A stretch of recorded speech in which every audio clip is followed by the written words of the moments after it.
10 years of planning came down to one ceremony. I stood in the shadows of the grand hall, watching pieces fall into place with the satisfaction of a master craftsman completing his greatest work. The corrupted bride in her blood-red dress, carefully selected, carefully trained, carefully positioned to complete the ritual. The Alpha King in his ceremonial robes, weakened by a decade of subtle poisoning, his mind clouded by spells he didn't know existed, his mate bond suppressed so thoroughly he'd forgotten he ever had one. The 1,000 witnesses who would watch our triumph disguised as a wedding. Harold and Nelson stood at their positions, a perfect triangle of power, waiting for the final vow that would transfer the king's authority to us.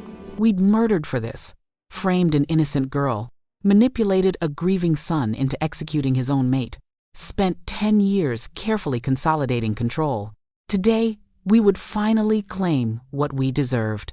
The ceremony began perfectly, every word scripted, every gesture planned. Then I saw her, the mute servant girl we'd killed a decade ago, the one who shouldn't have been able to resurrect, the one we'd been searching for when we realized she'd survived.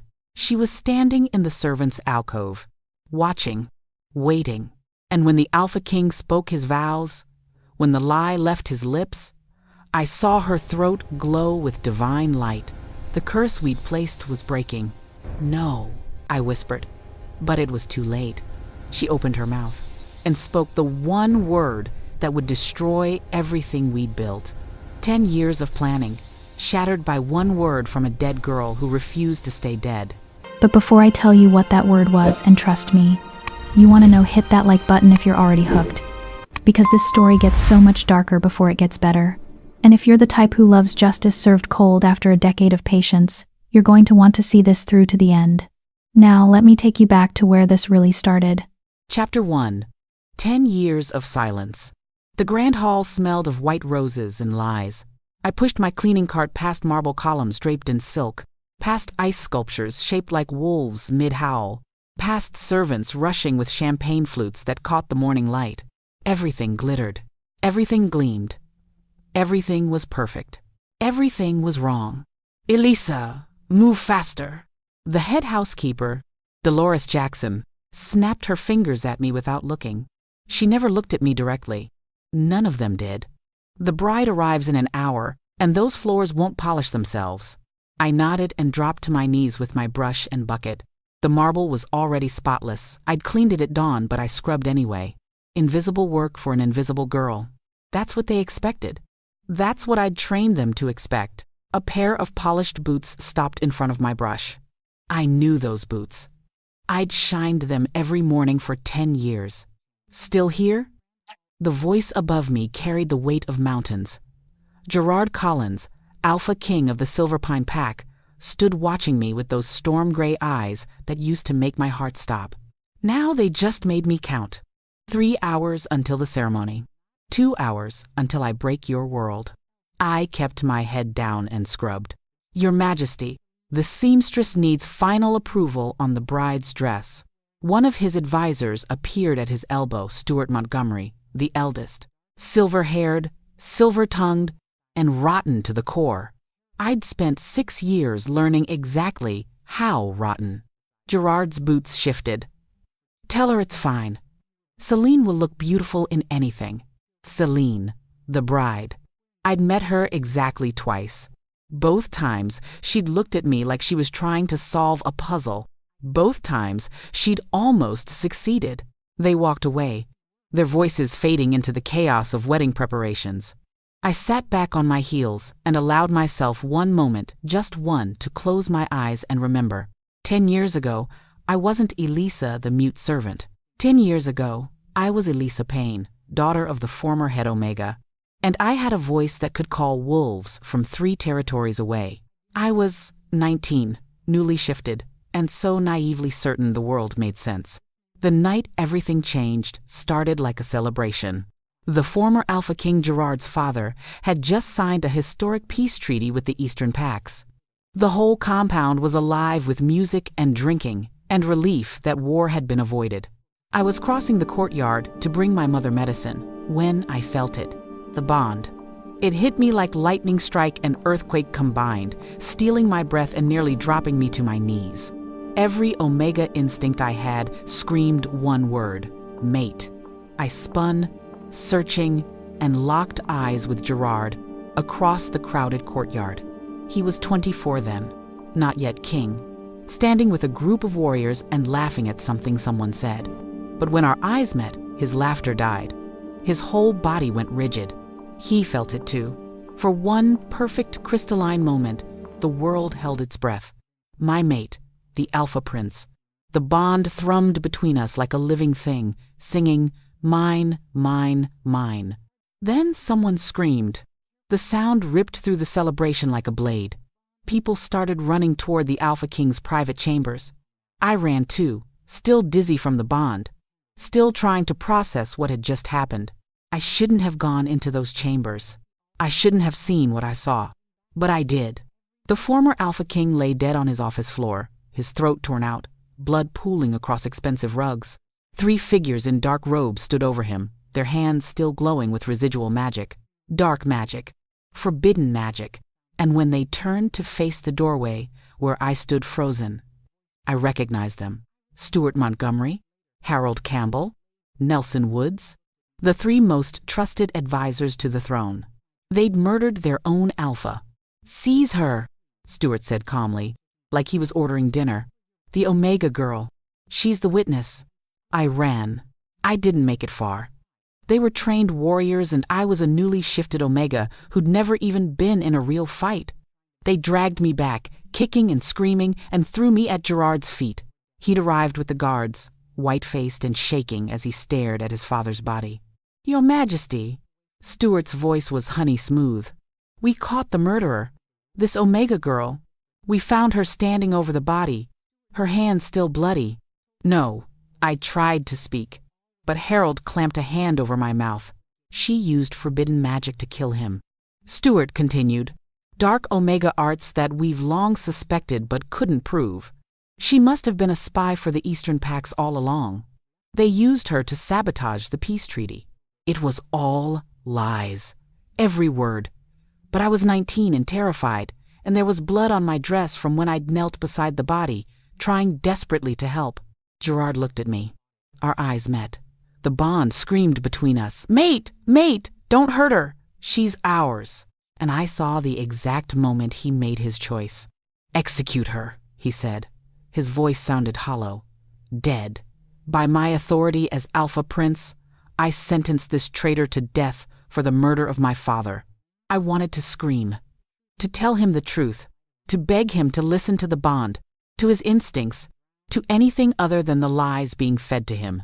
But Stuart whispered something in his ear, a spell, I realized later, and Gerard's eyes glazed over slightly. When they cleared, he looked at me like I was nothing, like the bond between us didn't exist. They dragged me to the execution grounds. They tied me to the post. And my mate, my fated mate, the other half of my soul, drove a silver blade through my heart. I died that night. For exactly 4 minutes, I was dead. What they didn't know, what I hadn't known until that moment, was that my bloodline carried something rare, something that appeared maybe once every 5 generations, in Omega lines. Phoenix blood. I came back.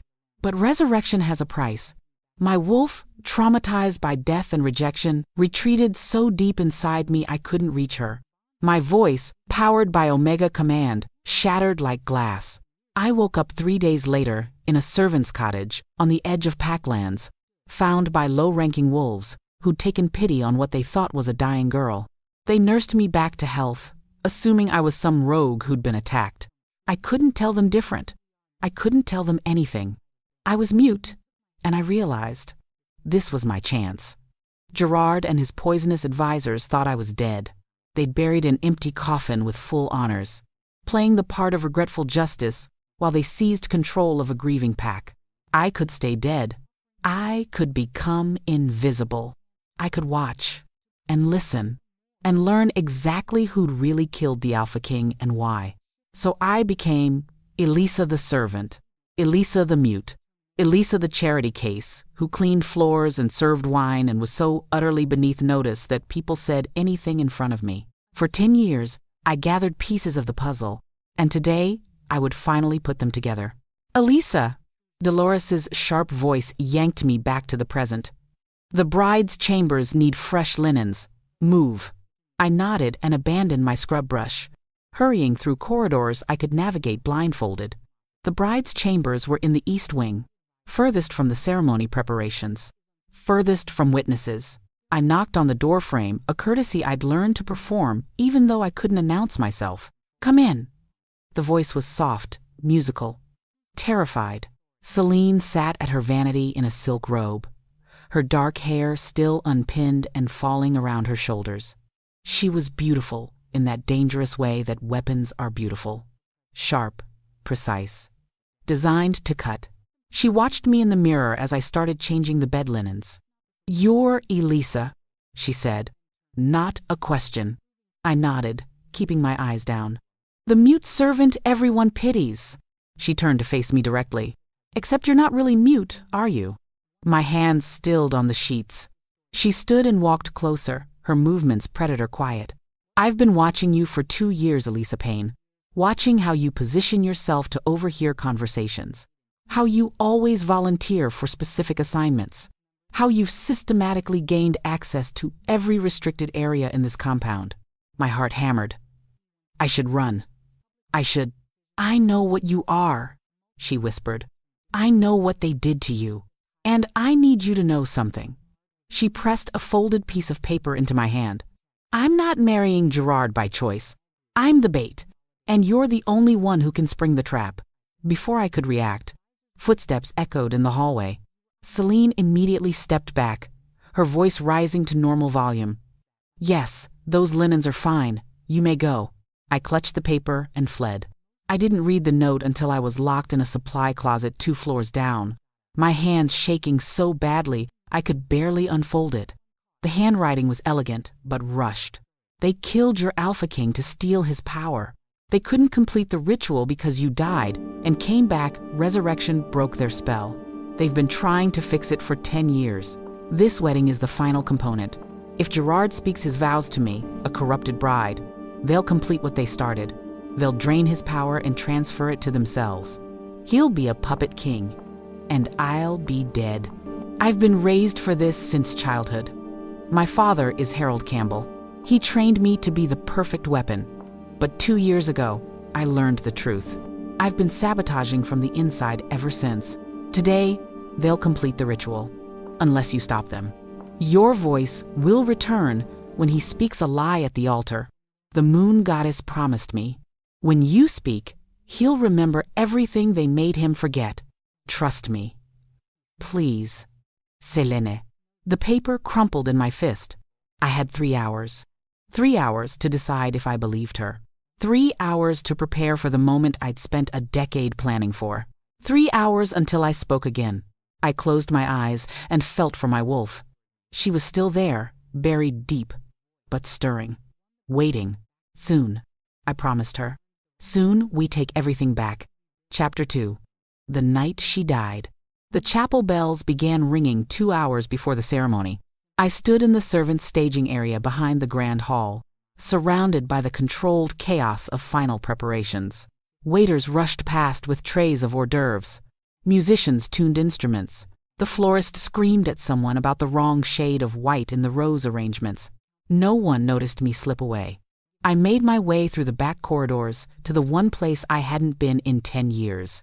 The place I'd been avoiding because every time I even thought about it, my chest tightened and my resurrection-scarred heart stuttered. The execution grounds. They'd turned it into a memorial garden after that night. White stone pathways, flowering trees, a small plaque that read, "In memory of those lost to darkness, may justice light our way." The irony tasted like ash. I sat on a bench beneath a willow tree and let myself remember the rest of that night.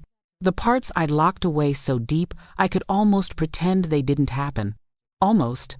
10 years ago. 4 minutes after I died. Death wasn't dark like I'd expected. It was vast. Empty. Neither warm nor cold. I floated in nothing, aware only that I was and simultaneously wasn't. Then I heard her voice. Child of Phoenix blood, daughter of Omega lines, you stand at the threshold. The moon goddess appeared before me, and she was nothing like the paintings in temples. She wasn't soft or gentle or maternal. She was ancient, powerful, made of starlight and shadow and something that predated language.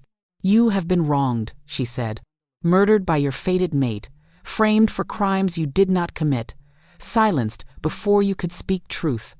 I offer you a choice. The void around us rippled. Pass beyond, find peace. Let the guilty face their own judgment in time. A doorway appeared to my left. Through it, I could see something. Warmth, rest. My mother, who died when I was 16, standing with arms open. Or return, the goddess continued. Carry the weight of resurrection. Live wounded, but live with purpose.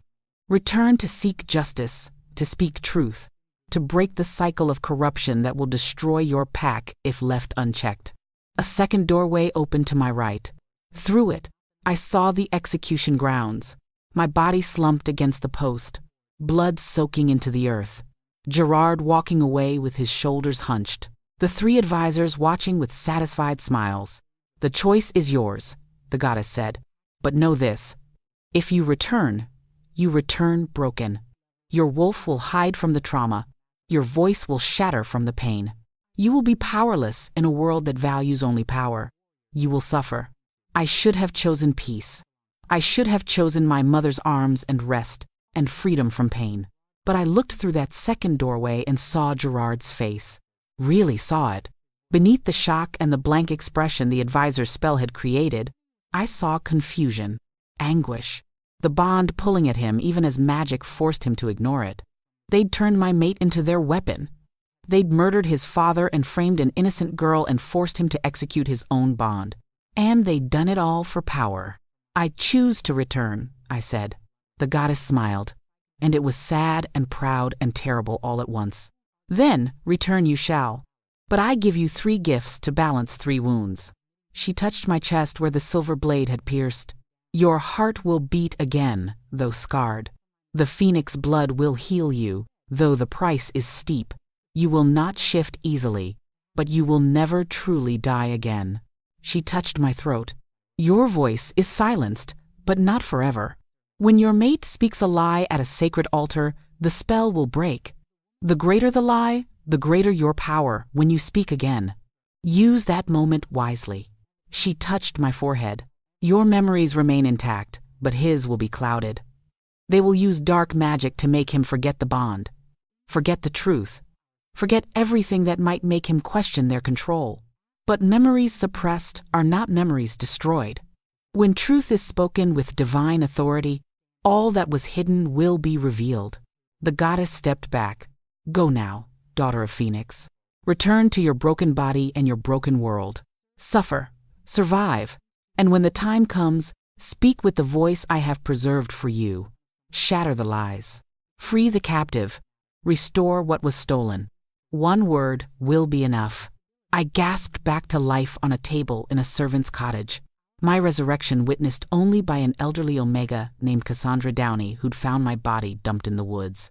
She'd been gathering herbs when she saw the burial detail low-ranking wolves paid to dispose of a traitor's remains far from packlands where I wouldn't taint sacred ground.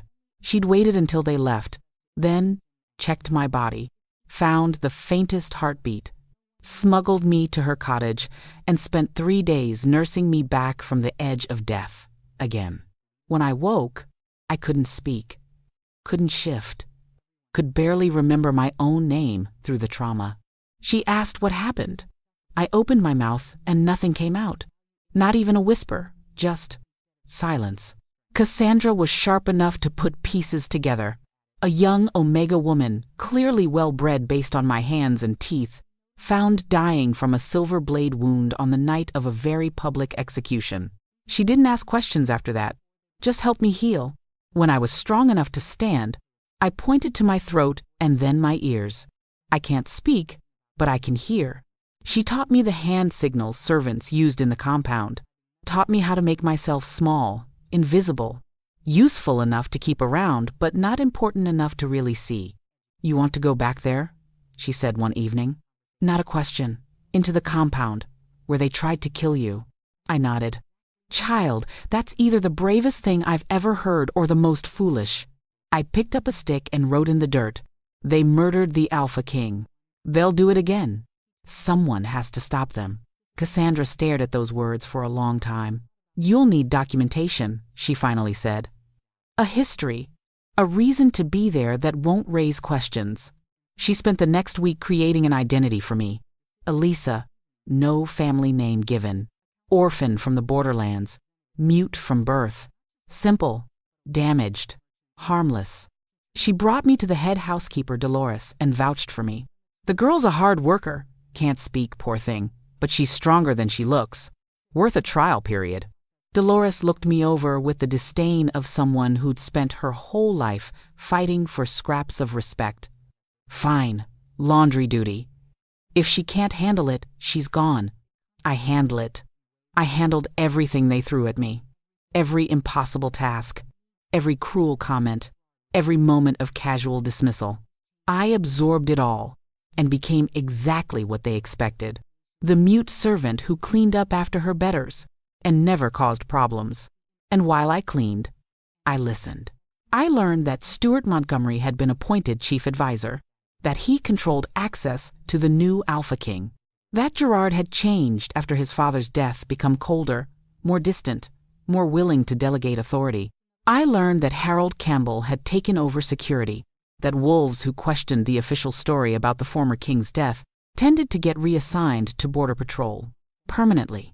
I learned that Nelson Woods now managed the pack's finances, that resources were being redirected in ways that didn't quite add up, that certain families were getting richer while others struggled. And I learned that Gerard never took a chosen mate, never even seemed interested in bonding, despite pressure from the council to produce an heir, because the bond was still there, suppressed by dark magic, yes, buried under spells and manipulation, yes, but still there. A thread connecting us that neither death nor lies could fully sever. I felt it every time he walked past me, every time our eyes accidentally met and he'd frown slightly, like he was trying to remember something important. The advisors felt it too. I could tell by how they watched him, how they redirected his attention whenever he seemed too thoughtful, how they'd increased the frequency of their private meetings with him over the years. They were worried, and 2 years ago, they'd made their move to fix the problem permanently. They'd introduced him to Celine. A twig snapped behind me. I spun, heart racing, and found Gerard standing at the edge of the memorial garden. He'd changed into his ceremony clothes charcoal gray suit, silver cufflinks, the formal sash that marked him as Alpha King. He looked tired, and somehow lost, despite being in his own territory. I didn't mean to startle you, he said quietly. He stepped closer, hands in his pockets. I come here sometimes, before important events, to think. I stayed frozen on the bench, very aware that we were alone, that no one knew I was here. My father died 10 years ago today, he continued, not really looking at me, looking through me, the way everyone did. Did you know that? The wedding date was intentional. Something about new beginnings, rising from old endings. Stuart's idea, I'd bet. Layering symbolism onto their dark ritual. Gerard sat on the other end of the bench, careful to keep distance between us. They told me the girl who killed him was mute too, an Omega who couldn't speak. I used to wonder if that was true, or if she just refused to defend herself. My hands clenched in my lap. I wonder if she was guilty. His voice dropped. I wonder if I killed an innocent girl. Yes! I wanted to scream. Yes! You did. You killed your mate. You killed M.E. Sometimes I dream about her, he whispered. I don't even know what she looked like. Trauma, they say. Blocked out the memories, but in the dreams she has these eyes that feel like I should know them. Like I'm forgetting something crucial. He turned to look at me directly for the first time. Really look at me. Do you ever feel like you're living someone else's life? He asked. Like you made a choice a long time ago and it sent you down the wrong path, but you can't remember what the choice was or when you made it? I nodded slowly, because I understood exactly what he meant. I'm getting married today, he said, to a woman I barely know. Everyone says it's a good match, strategic. She's beautiful and intelligent and perfectly suitable. But you don't love her, I thought. But I don't love her, he said, echoing my thought. And she doesn't love me. We're both just playing the parts we're supposed to play. He stood, brushing off his suit. Sorry. I don't know why I'm telling you this. You probably have work to do. He started to walk away. I don't know what possessed me. Maybe it was the goddess's gift stirring in my ruined throat. Maybe it was 10 years of silence finally becoming too heavy to carry. Maybe it was just that I couldn't let him walk into that ceremony without trying one more time. I stood and caught his sleeve. He turned. Surprised. I pressed my hand over my heart, then over his heart, then pointed to the memorial plaque. Connected. Heart to heart. Truth buried here. His eyes widened slightly. I don't understand. I pointed to my throat, to my sealed lips, then to the chapel in the distance where bells were ringing. Silenced. But not forever. Soon.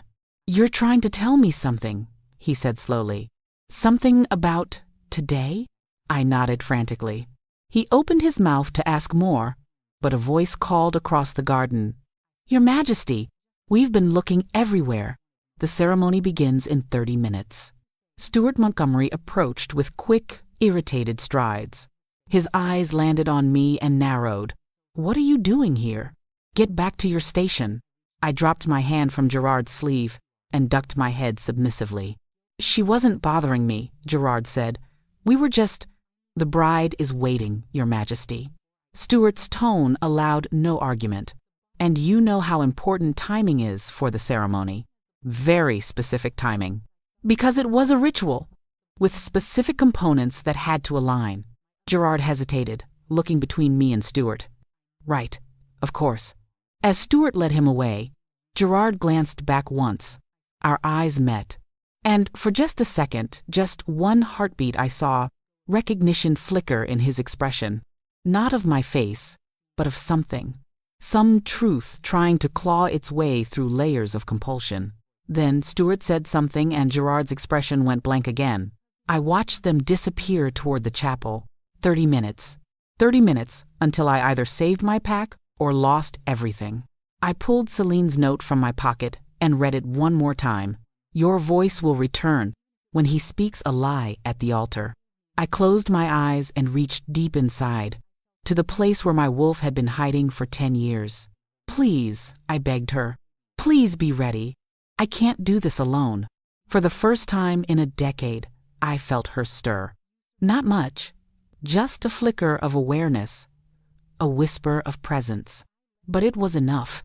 I smoothed down my servant's uniform, tucked the note away, and walked toward the grand hall, toward destiny, toward justice, toward the moment when silence would finally shatter.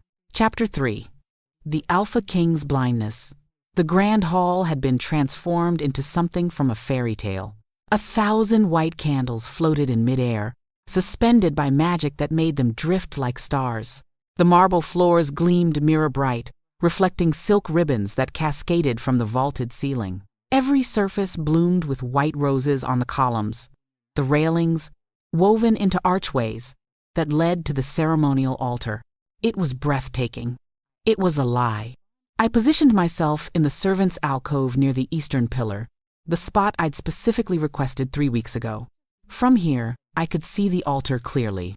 More importantly, I could be seen from the altar. When the moment came, Gerard would have a clear line of sight to me. The guests began filing in, high-ranking wolves from 7 territories, dressed in their finest.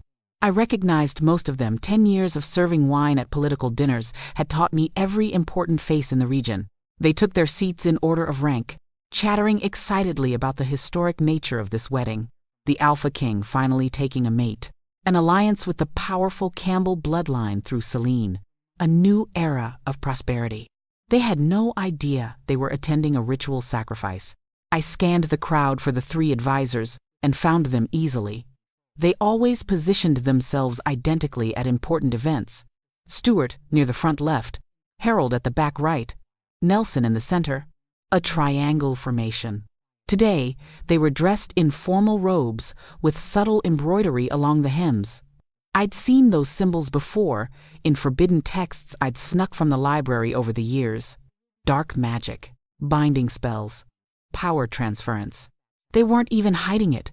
They were so confident no one would recognize what they were doing, they'd worn their ritual components in plain sight. "Positions!" Dolores hissed, snapping her fingers at the serving staff. "The bride arrives in 5 minutes. Look alive!" I picked up a tray of champagne flutes, my hands steady despite my racing heart. The other servants fanned out across the hall, ready to serve guests after the ceremony. The musicians struck up the processional music. Everyone stood, and Celine appeared at the top of the grand staircase. She was devastating. Her dress was the color of fresh blood, a bold choice that made several guests gasp. It hugged her figure before flowing into a train that cascaded down the stairs like a crimson river. Her dark hair was swept up and crowned with diamonds that caught the candlelight. She looked like a warrior going into battle. Our eyes met across the crowded hall. She gave me the smallest nod. "I'm ready. Are you?" I nodded back. She began her descent, each step measured and precise. No father walked her down. Harold Campbell had refused, claiming she'd shamed the family by accepting this match. The real reason? He couldn't risk being too close when the ritual activated. Couldn't risk being caught in the backlash if something went wrong. Gerard waited at the altar, his expression carefully neutral. But I saw his fingers twitch when Celine came into view. Saw the slight tension in his shoulders. The bond was fighting him. Even suppressed, even buried under layers of dark magic, some part of him knew this was wrong. Celine reached the altar. The music faded. The officiant, an elderly wolf named Tomas Osborne, stepped forward with the ceremonial scroll. "We gather today under the light of the moon goddess," he began, his voice carrying through the hall with practiced ease, "to witness the sacred bonding of two souls, to celebrate the union of alpha and chosen mate, to honor the continuation of our ancient traditions." Standard ceremony words. Nothing unusual yet, but I watched the 3 advisors. Watched Stuart's fingers move in subtle patterns against his robe. Watched Harold's lips moving in silent words. Watched Nelson's eyes glow faintly with suppressed power. They were already working the spell. "Alpha King Gerard Collins," Tomas continued, "do you come before the goddess of your own free will, ready to bind yourself to the woman who stands beside you?" "I do." Gerard's voice was steady. Empty. A lie. He wasn't here of his own free will. Every choice that led to this moment had been manipulated, guided, forced by the advisors who'd murdered his father and stolen his memories. But it wasn't the right lie, not the one that would break the goddess's spell on me. I felt nothing in my throat. No stirring, no change. Tomas turned to Celine. "Celine Campbell, do you come before the goddess of your own free will, ready to bind yourself to the man who stands beside you?" Celine's jaw tightened almost imperceptibly. "I do." Also a lie. But again, not the right one. The ceremony continued. Readings from ancient texts. Blessings for fertility and prosperity. The symbolic sharing of wine from a single cup. With each component, I felt the magic in the room intensify. The air grew heavier. The candlelight flickered despite no breeze. The roses began to emit a sickly sweet smell that made my stomach turn. The guests noticed nothing. They smiled and whispered and dabbed at happy tears. But I saw Harold's hands shake with the effort of maintaining the spell, saw Stuart's forehead bead with sweat, saw Nelson sway slightly on his feet. Whatever they were doing was costing them. Dark magic always demanded payment. "We now come to the sacred vows," Tomas announced. "The binding words that will join 2 souls before the goddess and our pack." This was it. Gerard took Celine's hands, his storm-gray eyes fixed on her face. But they were distant, unfocused, like he was reading lines in a play he didn't understand. "I, Gerard Collins, Alpha King of Silverpine, take you, Celine Campbell, as my mate, my bond, my chosen companion. The magic surged. I felt it crash over the room like a wave. Several guests gasped, though they probably didn't understand why. Gerard continued, his voice flat and mechanical. I pledge to you my protection, my loyalty, my strength. I vow to honor you above all others, to forsake all other bonds, to let no connection come before the one we forge today. Forsake all other bonds. The words hit me like a physical blow, because we had a bond, the true bond, the fated mate connection that the goddess herself had created, and he was vowing to forsake it. That was the lie. The moment the words left his lips, I felt it. A cracking sensation in my throat, like ice breaking after a long winter. The curse that had sealed my voice for 10 years shattered. Power flooded through me. Not just my voice returning, but something more. The goddess's gift, held in reserve for a decade, released all at once. My wolf surged to the surface with a howl that only I could hear. Across the altar, Gerard's eyes suddenly focused, sharp, alert, like someone had dumped ice water over his head. He blinked rapidly, confusion crossing his face. The advisors noticed immediately. Stuart's spell fingers faltered. Harold took a step forward, alarm breaking through his careful composure. "Continue the vows," Nelson hissed, loud enough that several nearby guests frowned. Tomas looked startled but gestured for Gerard to proceed. "And do you, as Alpha King, claim this woman as your mate before the pack and the goddess?" Gerard opened his mouth. The bond thrashed in my chest, screaming at him to stop, to wait, to remember, and I saw the exact moment something broke through the spell. His eyes widened, his breath caught. He looked down at his hands holding Celine's, and his expression transformed into horror. He started. Stuart moved, fast. His hand shot out and touched Gerard's shoulder, pumping more magic into him. Compulsion. Control. Gerard's expression went blank again. "I claim her," he said, but his voice shook. "I claim Celine Campbell as my mate, my bond, witnessed before the goddess, and no." The word ripped from my throat like a thunderclap. Everyone froze. 1,000 heads turned toward the servant's alcove where I stood. Shock rippled through the crowd. The mute servant, the girl who hadn't spoken a single word in 10 years, had just spoken. I stepped out from behind the pillar, my serving tray forgotten. My voice, unused for a decade, came out raw and powerful and absolutely clear. "He lies." The candles flickered wildly. Several went out completely. The roses began to wilt, their petals turning brown and falling like rain. Because the goddess was listening, and truth spoken with divine authority had power. Gerard's head snapped toward me. Our eyes locked, and I watched 10 years of suppressed memories slam into him all at once. His face went white. His hands dropped from Celine's. He stumbled backward, pressing his palms to his temples as if trying to contain the flood of returning knowledge. "No," he whispered. "No, that's not I didn't." The bond between us roared to life. No longer suppressed, no longer hidden. It blazed like a beacon that every wolf in the room could suddenly sense. Someone in the crowd gasped. "Fated mates! The Alpha King has a fated mate." "It's her," someone else said. "The servant." "How is that possible?" Stuart's facade cracked completely. "Guards, seize that servant. She's using dark magic to disrupt the ceremony. She's telling the truth." Celine's voice cut through the chaos like a blade. She turned to face the crowd, her blood-red dress suddenly making perfect sense.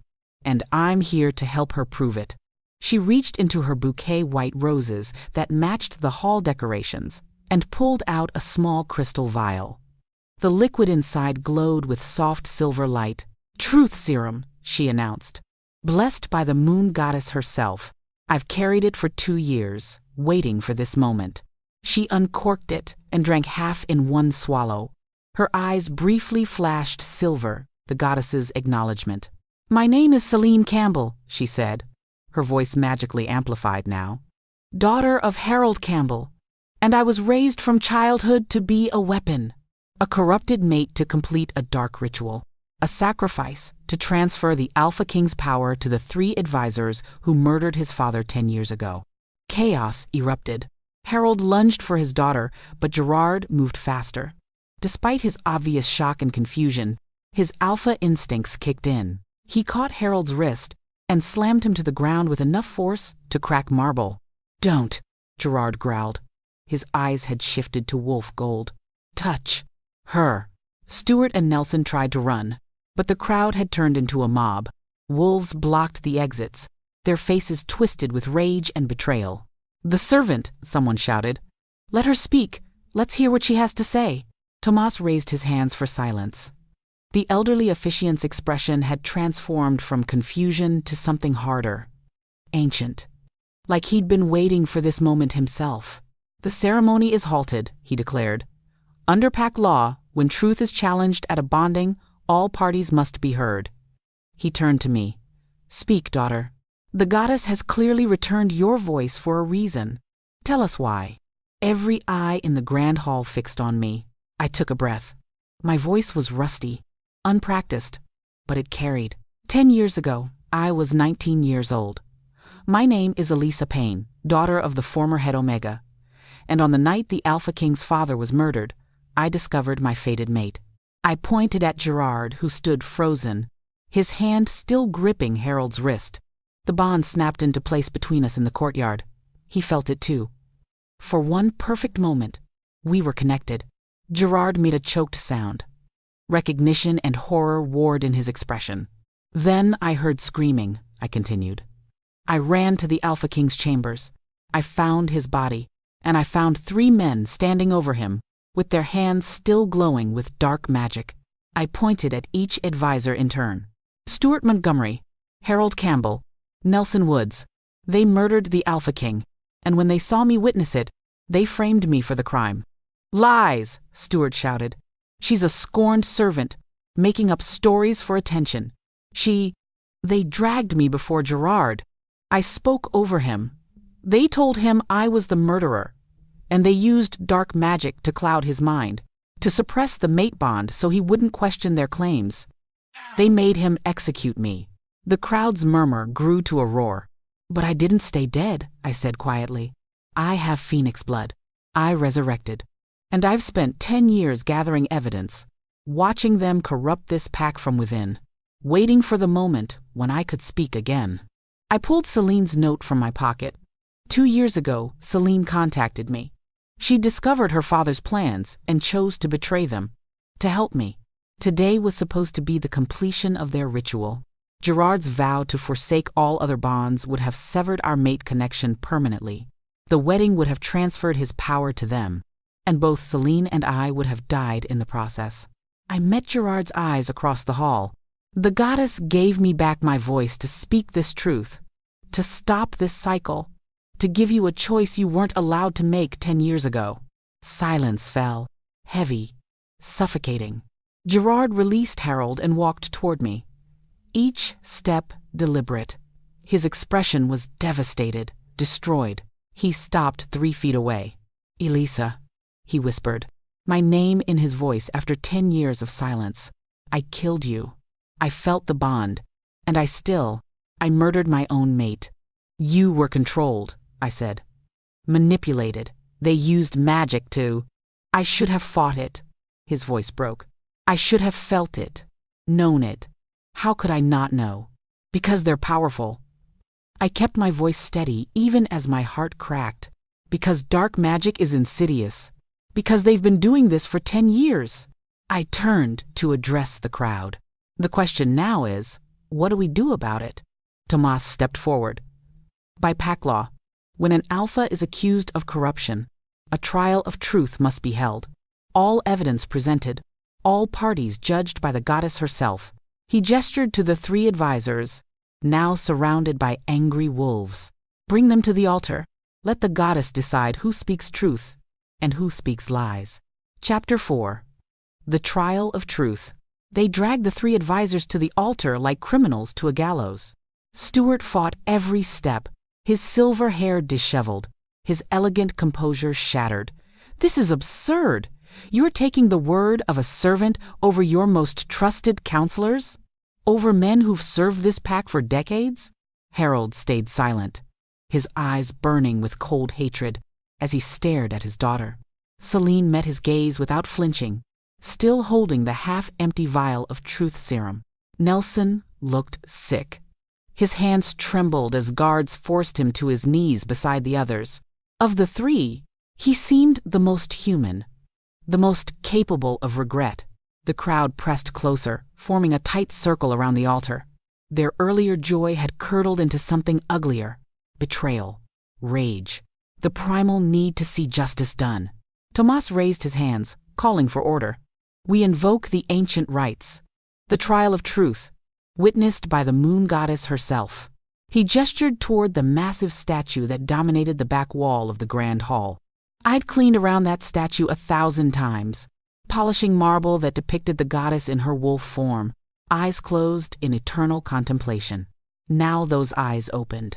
The entire hall gasped as silver light spilled from the statue's gaze. The temperature dropped. The air shimmered with power so old and vast it made my resurrection gift feel like a candle beside the sun. The goddess was watching. "The rules are absolute," Tomas declared, his voice carrying supernatural weight. "Each party will present their testimony. The goddess will judge truth from lies. Those who speak false will be marked. Those who speak true will be vindicated. No magic can interfere. No deception can hide." He turned to me first. "Elisa Payne, you have made accusations. Present your evidence." My throat tightened. I'd imagined this moment 1,000 times over 10 years, but now that it was here, the weight of it nearly crushed me. I looked at Gerard. He stood off to the side, no longer at the altar, no longer playing the role of groom. His expression was raw, broken. The mate bond thrummed between us, fully visible now, a silver thread that everyone could see connecting our souls. "Tell them," his eyes seemed to say. "Tell them everything." I took a breath and began. 10 years ago, on the night of the peace treaty celebration, the bond snapped into place between Gerard and myself. We were in the courtyard. Our eyes met. We both felt it. The goddess's statue pulsed with silver light. Truth. Minutes later, screaming came from the Alpha King's private chambers.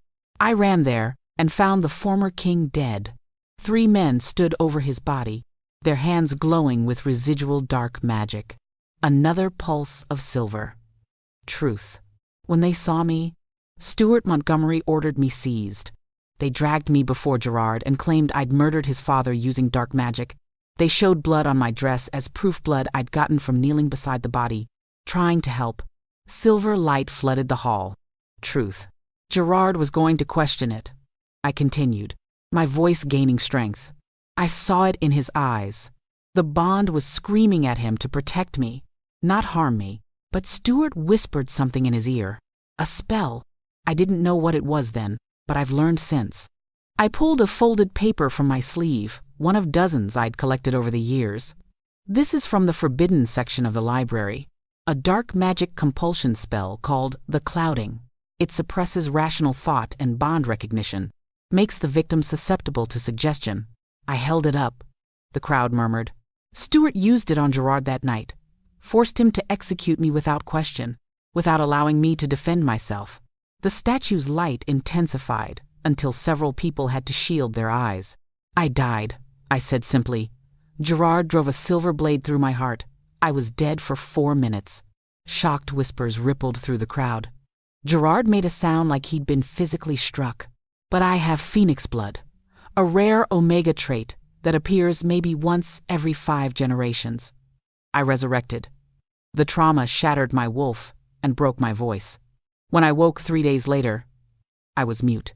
Silver light confirmed every word. I stayed dead in their eyes. Let them think they'd succeeded.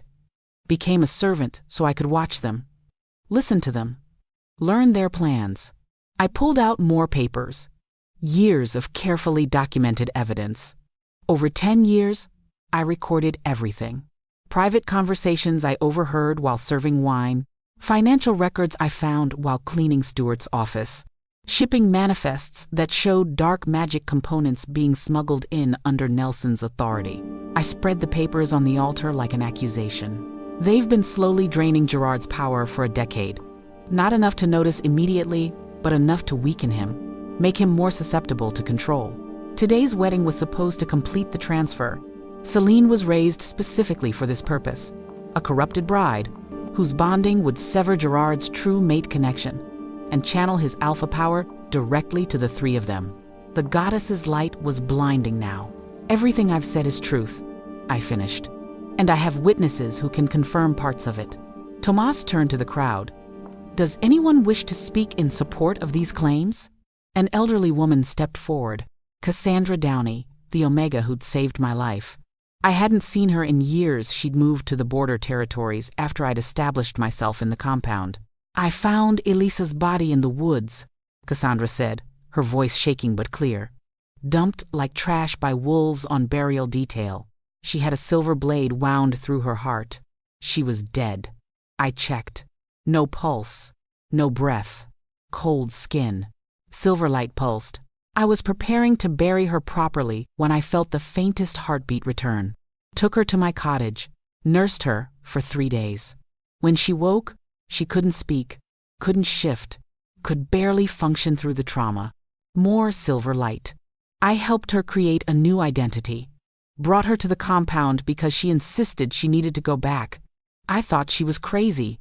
But Cassandra looked at me with something like pride. She was braver than anyone knew. Other voices joined in. A kitchen servant. I saw Stuart whispering to the Alpha King before important decisions. The king's eyes would glaze over. Then he'd agree to things he'd previously opposed.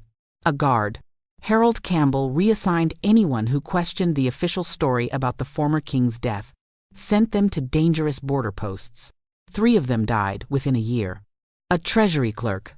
Nelson Woods altered financial records. I reported discrepancies and was told to keep quiet or lose my position. Each testimony was confirmed by silver light. Each piece fit into the larger picture of systematic corruption. Finally, Celine stepped forward. She still held the truth serum vial, its contents forcing her words to be honest. My father raised me to be a weapon, she said, her voice steady despite the obvious pain. From childhood, I was taught that my purpose was to marry the Alpha King, to complete a ritual that would transfer his power. He told me it was for the good of the pack, that Gerard was weak and needed to be controlled. Silverlight confirmed her words. I believed him until 2 years ago, when I found his private journals. They detailed everything: the murder of the former king, the framing of Elisa, the 10-year plan to drain Gerard's power. I confronted my father. He tried to use a memory spell on me to make me forget. Her jaw tightened. It didn't work. I have some resistance to dark magic, inherited from my mother's line. So I pretended it worked. Pretended to still be his obedient daughter while secretly gathering evidence and looking for allies. She looked at me. I found Elisa a year later. Recognized something in how she moved. How she watched everything. I tested her by leaving notes in places only someone investigating would look. She found them. We've been working together ever since. The goddess's light wrapped around Celine like an embrace. Complete truth. Tomas turned to the 3 advisors. You have heard the accusations. You have seen the evidence confirmed by the goddess herself. What say you? Stuart drew himself up, trying to reclaim his dignity. I say this is a conspiracy, a servant girl, and a rebellious daughter concocting lies to... The goddess's light turned red. Lie. A mark appeared on Stuart's forehead, burning like a brand. He screamed and clutched at it, but the mark remained, the symbol of a broken oath, visible for all to see. You dare lie before the goddess? Tomas's voice carried judgment. Speak truth or remain silent. Harold stayed silent, his expression carved from stone. But Nelson broke. It's true, he gasped. All of it. Stuart planned everything. He said the old king was too weak, too willing to share power. He said we deserved more for our years of service. Red light flashed over Nelson's forehead, but only briefly. partial truth mixed with self-serving lies. He used magic to manipulate Gerard into executing the girl. I didn't know about her phoenix blood. I didn't know she'd come back. We thought it was over. Silverlight confirmed these words. But she survived. And when Stuart realized it years later, found records of a mute servant matching her description, he panicked. That's when he accelerated the plan. Found Celine. Started the deeper power draining. Nelson looked at Gerard with something that might have been guilt. We've been poisoning you. Small doses in your wine, enough to keep you weak, compliant. We were going to drain you completely today and rule through you like a puppet. The goddess's light blazed silver so bright it hurt to look at. Complete truth. The crowd erupted. Wolves lunged for the advisors. Guards barely held them back. Traitors. Murderers. They killed our Alpha King. Tomas raised his hands, calling for order. The goddess has judged. The truth is revealed. What remains is determining consequences. He turned to Gerard, who'd been silent through all of this, his face ashen. Alpha King Gerard Collins, you are the wronged party. The pack looks to you for judgment. Gerard stepped forward slowly. He looked at the three men who'd been his advisors for a decade, who'd shaped every major decision, who'd murdered his father and forced him to kill his own mate. You took everything from me, he said quietly. My father, my mate, 10 years of my life, my ability to trust my own judgment. He looked at me. The bond between us pulsed with shared pain. You made me a murderer, he continued, his voice breaking. Made me kill the one person the goddess chose for me. Made me live with that guilt, without even knowing why it felt so wrong. Stuart spat at his feet. You were always weak, just like your father. We made you strong. Gerard's eyes flashed gold. His alpha presence exploded outward, forcing every wolf in the room to their knees except me, Celine, and Tomas. No, he growled. You made me a puppet, but that ends now. He turned to Tomas. What does pack law say for crimes of this magnitude? Tomas's expression was grave.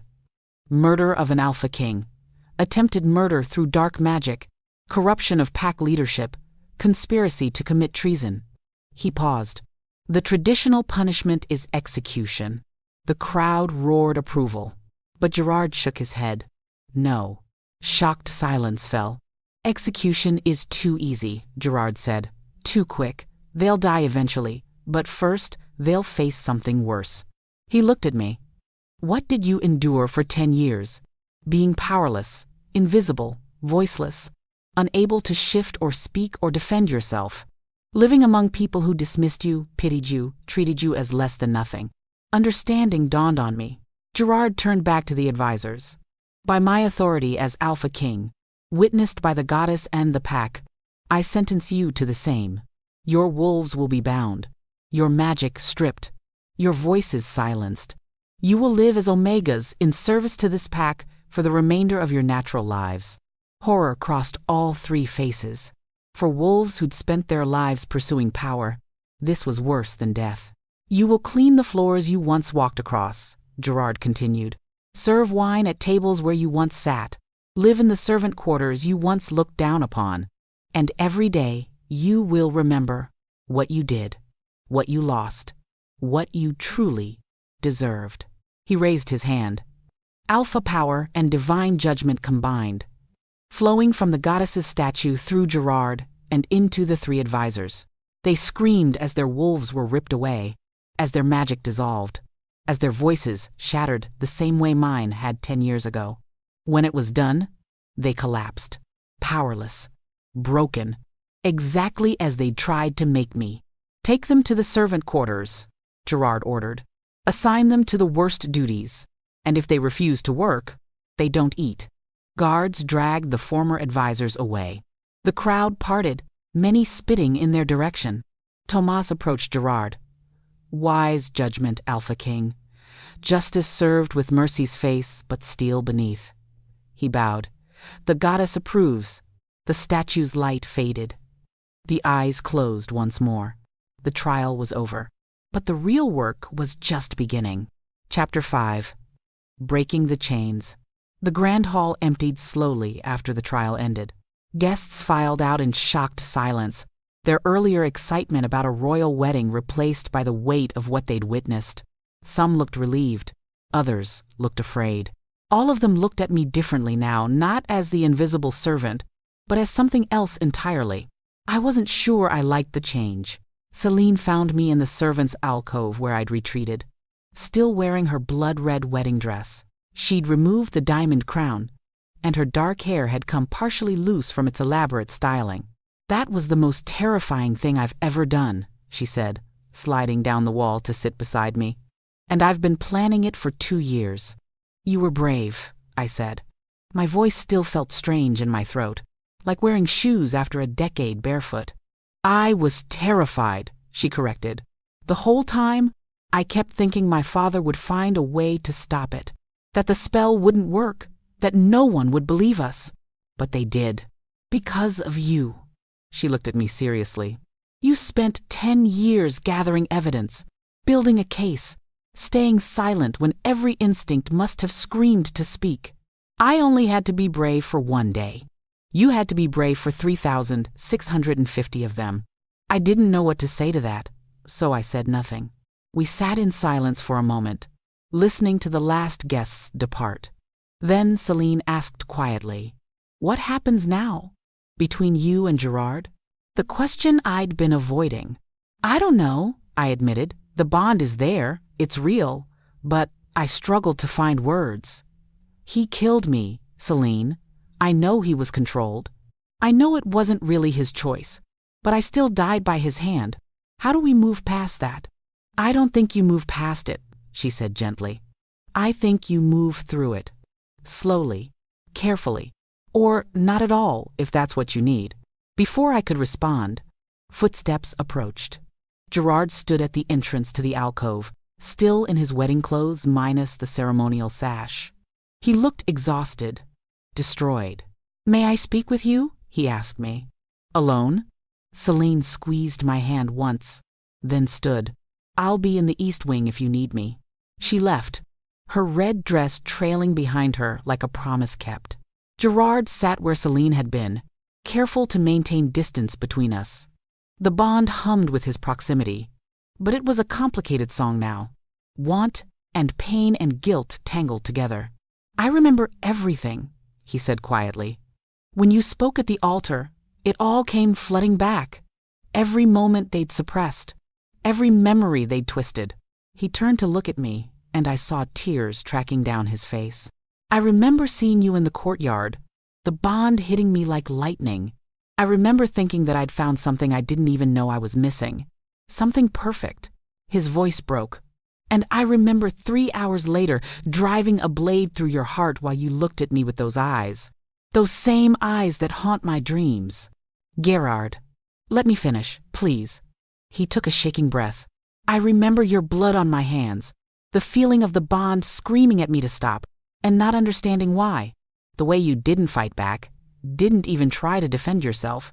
You just looked at me like you were trying to memorize my face." I had been. In those final moments before death, I'd wanted to remember what my mate looked like, even if he was killing me. "I remember walking away from your body," Gerard continued, "feeling like I'd just made the worst mistake of my existence, but not knowing why. Stuart told me it was normal, told me executing traitors always felt wrong at first, that it would get easier." He laughed bitterly. "It never did. For 10 years, I've felt like something vital was missing, like I'd lost part of myself and couldn't remember where I'd left it. Now I know. I killed it. I killed you." "You were controlled," I said firmly. "The goddess confirmed it. The clouding spell, the manipulation, all of it was real. But I should have fought it." His hands clenched into fists. "I'm an alpha. I should have been strong enough to resist, strong enough to protect my mate instead of—" "Stop!" I caught his wrist, forced him to look at me. "You think I haven't spent 10 years asking myself the same questions? Should I have fought back? Should I have tried to explain? Should I have screamed the truth loud enough that someone might have listened?" I released him. "We can drown in should have until we forget how to breathe. Or we can acknowledge that we were both victims of the same crime. That doesn't erase what happened. But it means we were on the same side even when we didn't know it. Gerard stared at me, like I was something miraculous and impossible. How are you not furious with me? How can you even stand to be in the same room? I am furious, I admitted, not at you specifically, but at what was done to us, to your father, to Celine, to everyone they manipulated and hurt. That fury kept me alive for 10 years. I met his eyes. But I'm also exhausted, and I don't want to carry this weight alone anymore. The goddess gave me back my voice to speak truth, not to nurse grudges. So what do? He asked. The bond is there. We can't ignore it. But we can't just pretend the last 10 years didn't happen either. No, I agreed. We can't. I stood and offered him my hand. So we start new. Not where we left off, because that girl died 10 years ago. But from here, from truth. We learn who we are now, not who we might have been. He took my hand slowly, his palm warm against mine. The bond sang at the contact, but gently this time. Not demanding, just acknowledging. I don't deserve your forgiveness, he said. Probably not, I agreed. But I'm not offering forgiveness yet. I'm offering the chance to earn it, to prove that you're more than what they made you, that we both are. Something shifted in his expression. Hope, maybe, or determination. I'll spend the rest of my life earning it if I have to. Good, I said, because I'm not going anywhere. A knock interrupted us. Tomas entered, his elderly face creased with concern. Pardon the intrusion, but there's a problem that requires the Alpha King's attention. Gerard stood immediately, his alpha instincts kicking in despite his emotional state. What kind of problem? The power vacuum, Tomas explained. 3 of your primary advisors have been removed. The pack is uncertain about leadership. There are already whispers of challenge, questions about whether you're fit to rule after being controlled for so long. Gerard's jaw tightened. Who's questioning my authority? Several council members. They're claiming that if you could be manipulated so easily, you're too weak to lead. They're calling for a trial of dominance. I felt Gerard's alpha presence flare with anger, but he forced it down. Let them call for it. I'll face any challenger. That's not the solution, I said quietly. Both men turned to look at me. Proving physical dominance won't fix the real problem. The pack doesn't trust the system anymore. They've just learned their leadership has been corrupt for a decade. One strong alpha-beating challengers won't restore that trust. Tomas studied me with new interest. What would you suggest? I thought about the years I'd spent watching Gerard's court. The way decisions were made in closed rooms by small groups. The way regular pack members were kept in the dark about important matters. Transparency, I said. Open councils where anyone can speak. Public records of decisions and why they're made. Multiple advisors from different backgrounds, not just high-ranking warriors. Gerard was nodding slowly. A system with built-in checks, where one person or small group can't consolidate power. Exactly, I said. The advisors were able to control you because you were isolated, surrounded only by people they'd placed. We fix that by opening up the process. It's radical, Tomas said thoughtfully. Most packs operate on strict hierarchy. And look where that got us, I countered. 10 years of corruption that no one caught because questioning authority was discouraged. Gerard looked at me with something like awe. You've thought about this. I've had 10 years to think, I reminded him, about a lot of things. He turned to Tomas. Call an emergency council meeting, all ranking wolves, but also representatives from every level of the pack, omegas, servants, border guards, everyone. I want input from people who've never been asked before. Tomas bowed. It will be done. Though I warn you, some of the old guard will resist. Let them resist, Gerard said firmly. Change is coming, whether they like it or not. As Tomas left to make arrangements, Gerard turned back to me. Will you be there, at the council meeting? As what? I asked. I'm not officially anything, just a servant who spoke up at a wedding. You're my mate, he said quietly. The pack knows it now. The bond is visible. But more than that, you're the one who saved us all. You have authority whether you want it or not. The thought terrified me. I don't want to be queen. I'm not asking you to be, he assured me. I'm asking you to use your voice, the one the goddess gave back to you, the one you've earned the right to use. Help me rebuild what was broken. I wanted to say no, wanted to retreat back into invisibility, where things were simpler, safer. But Celine's words echoed in my mind. You had to be brave for 3,650 days. One more day of bravery. And then another and another. Okay, I said. I'll be there. The emergency council meeting was set for sunset, giving Gerard time to clean up and change out of his wedding clothes, giving me time to panic about speaking in front of the entire pack leadership. I found Celine in her chambers, also changed into simpler clothes. She'd traded the blood-red dress for practical pants and a tunic. Running away? I asked from her doorway. She laughed. Thinking about it. My father was just sentenced to servitude. My family name is destroyed. I'm the daughter of a traitor. You're the woman who betrayed her father to save her pack, I corrected. That takes a different kind of strength. Tell that to the council members who are already whispering that I can't be trusted. That dark magic runs in my bloodline. I sat beside her on the bed. Then, we change what the pack values. Make trust something you earn through actions, not bloodline. That's what you're going to propose at the council meeting? She asked. Part of it, I admitted. I'm terrified I'm going to mess this up. You won't, she said with certainty. You've been preparing for this your whole life. You just didn't know it. A soft knock made us both turn. Cassandra stood in the doorway.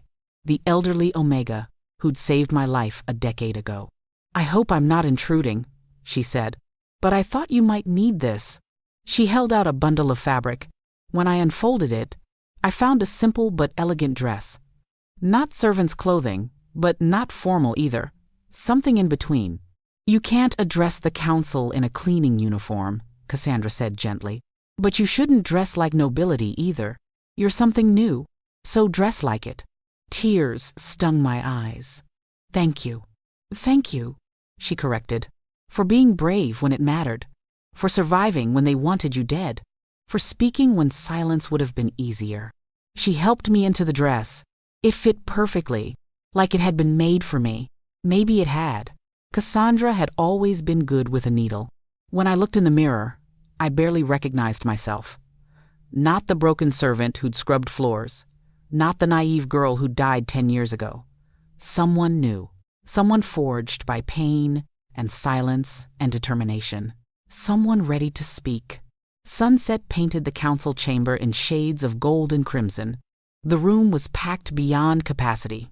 Gerard had kept his word. Representatives from every level of pack society crowded around the massive table and lined the walls. I recognized faces from my years of service. Warriors I'd served wine to. Omegas I'd worked alongside. Merchants who'd barely noticed me. All of them watching as Gerard called the meeting to order. We gather in unusual circumstances, he began, his voice carrying authority despite his obvious exhaustion. This morning was supposed to be a celebration. Instead, it became a revelation. Our pack has been corrupted from within for a decade. Trust has been shattered. Leadership has been compromised. Murmurs rippled through the crowd. Some of you are calling for my removal, Gerard continued bluntly, claiming that if I could be controlled so easily, I'm unfit to lead. I won't argue against that concern. It's valid. Shocked silence. An alpha admitting weakness was unheard of. But I'm not stepping down, he said firmly, because running away from my mistakes won't fix them. Instead, I'm proposing we fix the system that allowed those mistakes to happen. He gestured for me to stand. My heart hammered as I rose.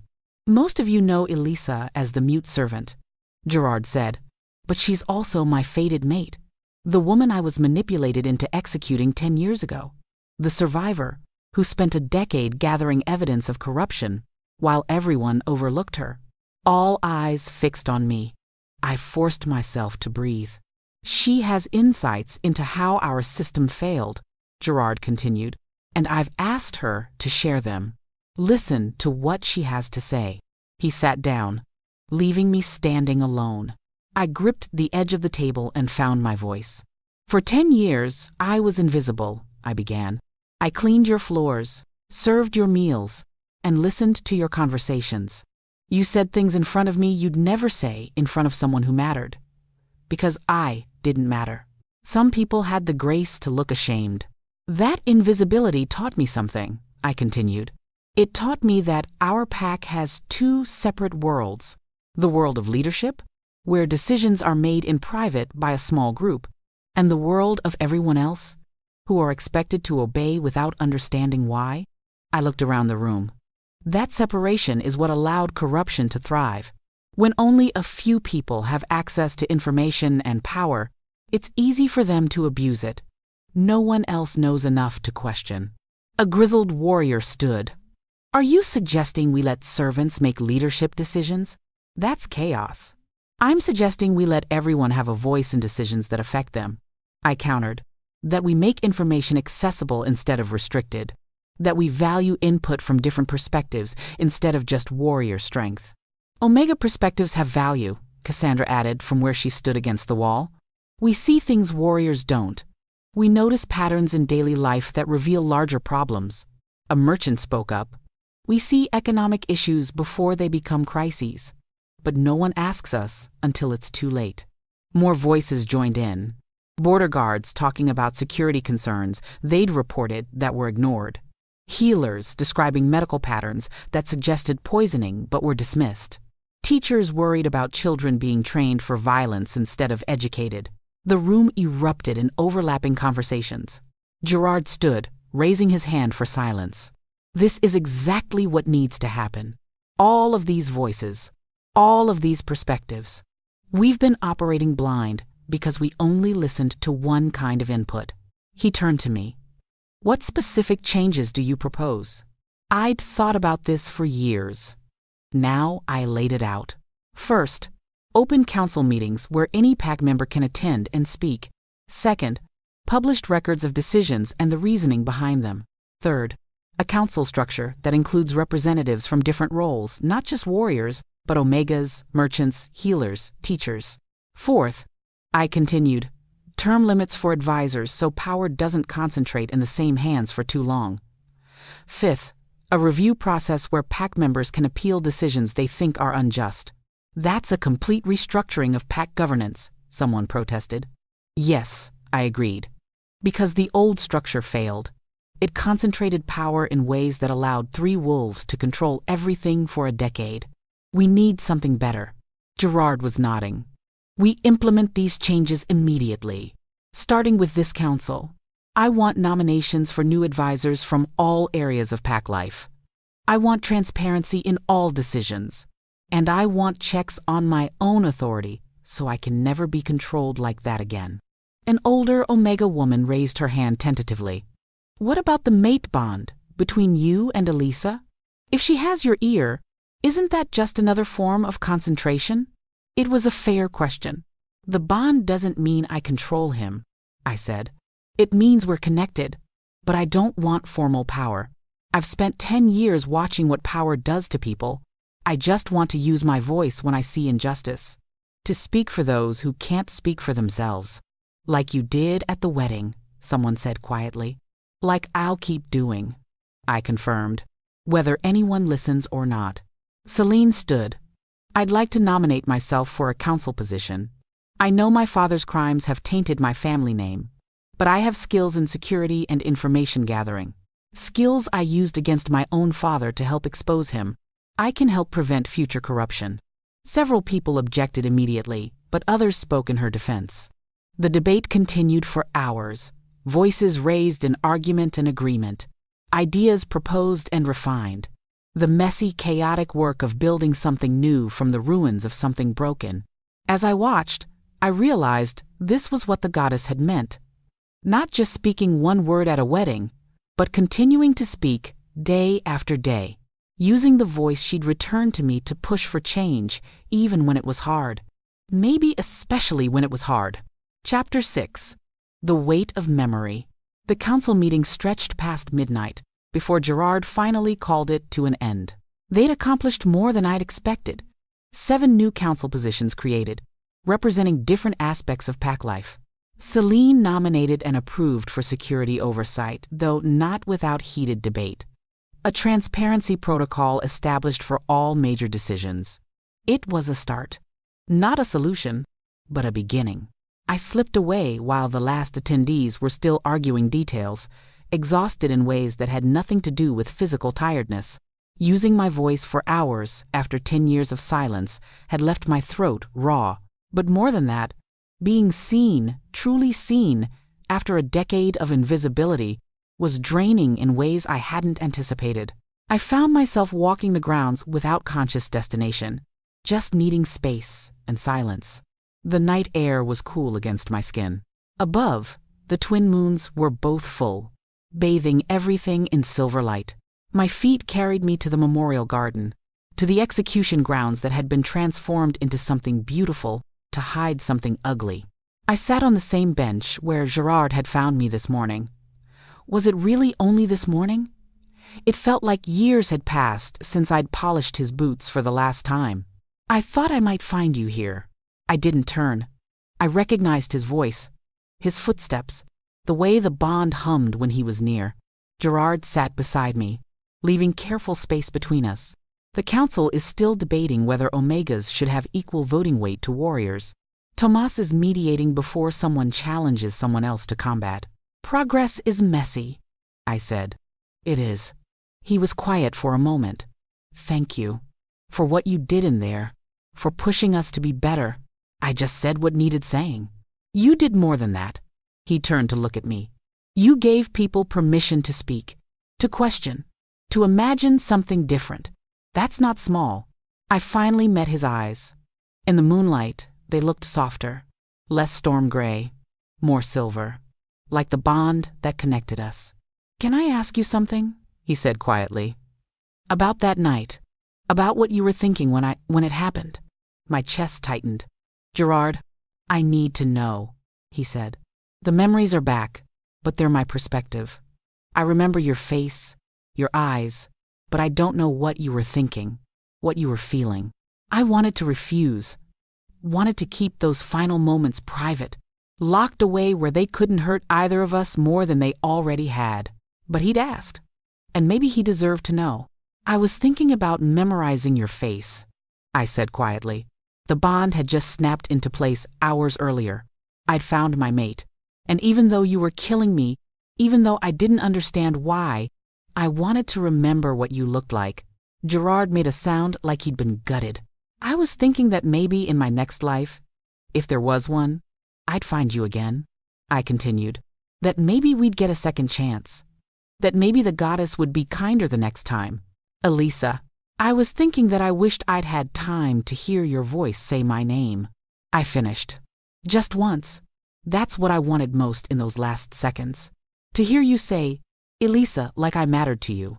Tears streamed down his face now, catching the moonlight. I'm so sorry. I know. I reached out and caught his hand. I know you are. I know you've been living with guilt for something you didn't choose to do. But Gerard, I need you to hear this. I forgave you before I even died. He stared at me. The bond told me you were mine, I explained.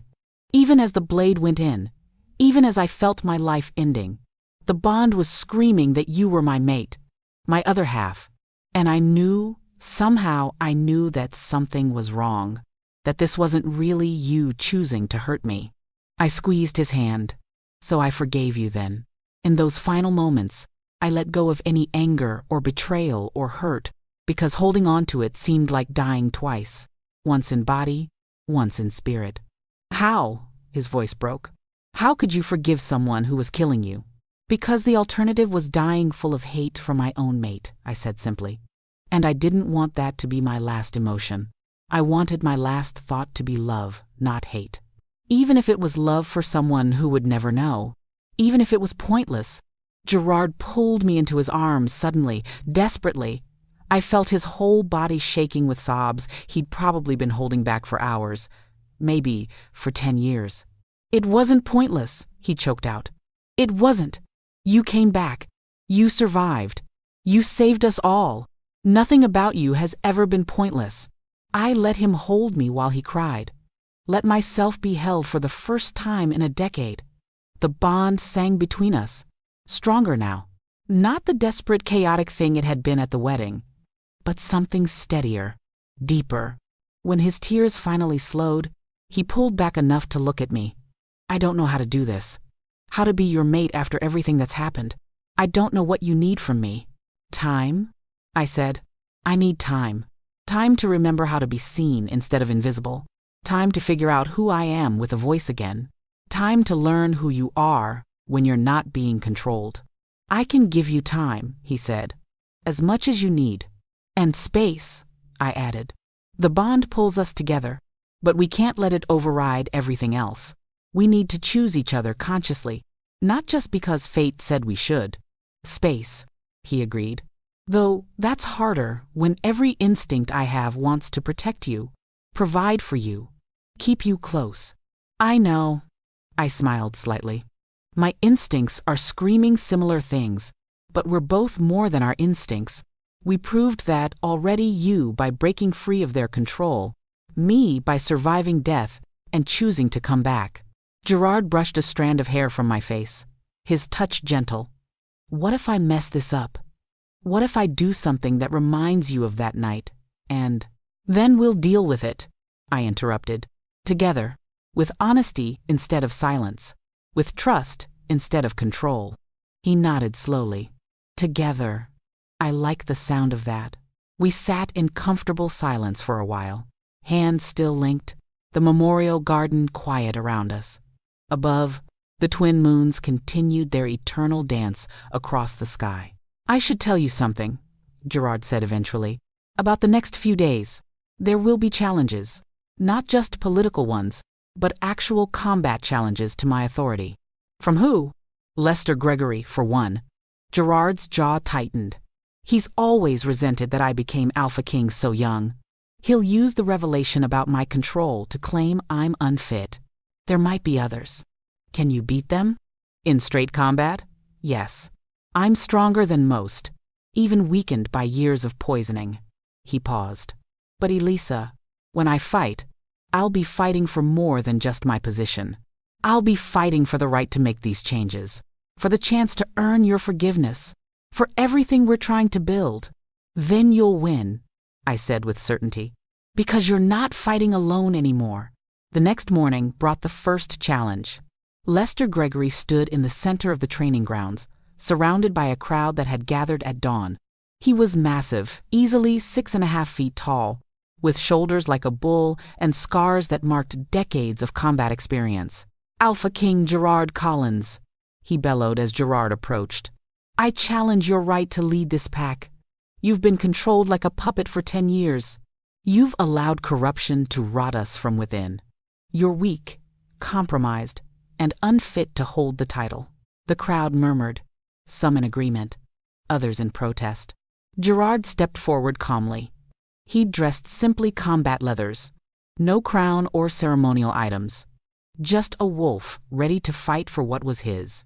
I accept your challenge, Gerard said, but I want the terms clear. This isn't just about strength. It's about vision. Win or lose, the pack deserves to know what we're each fighting for. Lester sneered. I'm fighting to restore proper order, warrior strength at the top, everyone else knowing their place. None of this nonsense about Omega Councils or transparency. And I'm fighting for change, Gerard said. For a pack where everyone has value, where power is shared instead of hoarded, where we learn from our mistakes instead of repeating them. I stood at the edge of the crowd with Celine, my heart in my throat, despite Gerard's confidence. Beside me, Cassandra gripped my arm. He'll win, she whispered. He has to. The fight began with a roar. Lester shifted immediately into his wolf form, a massive gray beast with jaws that could crush stone. He lunged with the speed of something half his size. Gerard dodged, not shifting yet. Testing, learning his opponent's patterns. Too weak to even shift, Lester taunted, his voice guttural in wolf form. This is your leader? A wolf who won't even fight properly? Gerard's eyes flashed gold. Then he shifted. His wolf was smaller than Lester's, but leaner, built for speed and precision rather than brute force. Dark fur with silver markings that seemed to glow in the morning light. They clashed in a fury of fangs and claws. The crowd pressed closer, shouting encouragement or warnings depending on who they supported. Lester had experience, but Gerard had something else. Desperation. Everything he'd lost, everything he was trying to build, everything he owed to those he'd failed, it all channeled into precise, devastating attacks. Within minutes, Lester was bleeding from a dozen wounds. His movements slowed. His confidence wavered. Gerard could have finished it then, could have gone for the throat, ended the challenge decisively. Instead, he backed off, shifted back to human form, stood there, vulnerable, and spoke to Lester directly. "You're strong," Gerard said, breathing hard, "experienced, valuable to this pack. But strength without wisdom is just violence. Experience without growth is just stagnation." Lester shifted back, confused and wary. "What are you doing?" "Offering you a choice," Gerard said. "You can keep fighting. Keep trying to win through dominance alone. And I'll beat you, because I have more at stake than pride." He gestured to the crowd. "Or you can accept that things are changing, that we need fighters like you, but we also need thinkers, healers, builders. Accept that everyone has value, and I'll make you head of combat training. Let you shape the next generation of warriors, give you real purpose instead of just position." The crowd went silent. Lester stared at Gerard like he'd grown a second head. "You're offering me a position after I challenged you?" "I'm offering you the chance to be part of something better," Gerard corrected. "To use your strength, to build instead of destroy, to prove that warriors can adapt, can grow, can be more than just weapons." Lester looked at his hands, at the blood dripping from his wounds, at the crowd watching him decide. "And if I refuse?" he asked. "Then we finish this fight," Gerard said simply. "And you lose, and you gain nothing but scars and a damaged reputation." For a long moment, no one breathed. Then Lester knelt. "I accept your offer, Alpha King," he said, the words clearly costing him pride but gaining him respect. "And I accept that change is coming." The crowd erupted in surprised murmurs. Some approved. Others looked disappointed at the lack of bloodshed. But I saw what Gerard had done. He'd won not just through strength, but through vision. He'd turned an enemy into an ally, proved that his new way of leading could work. As Gerard helped Lester to his feet, their eyes met across the training grounds. He was asking a question. "Did I do well?" I nodded. "You did perfectly." That evening, exhausted from the challenge and subsequent meetings, Gerard found me in the library.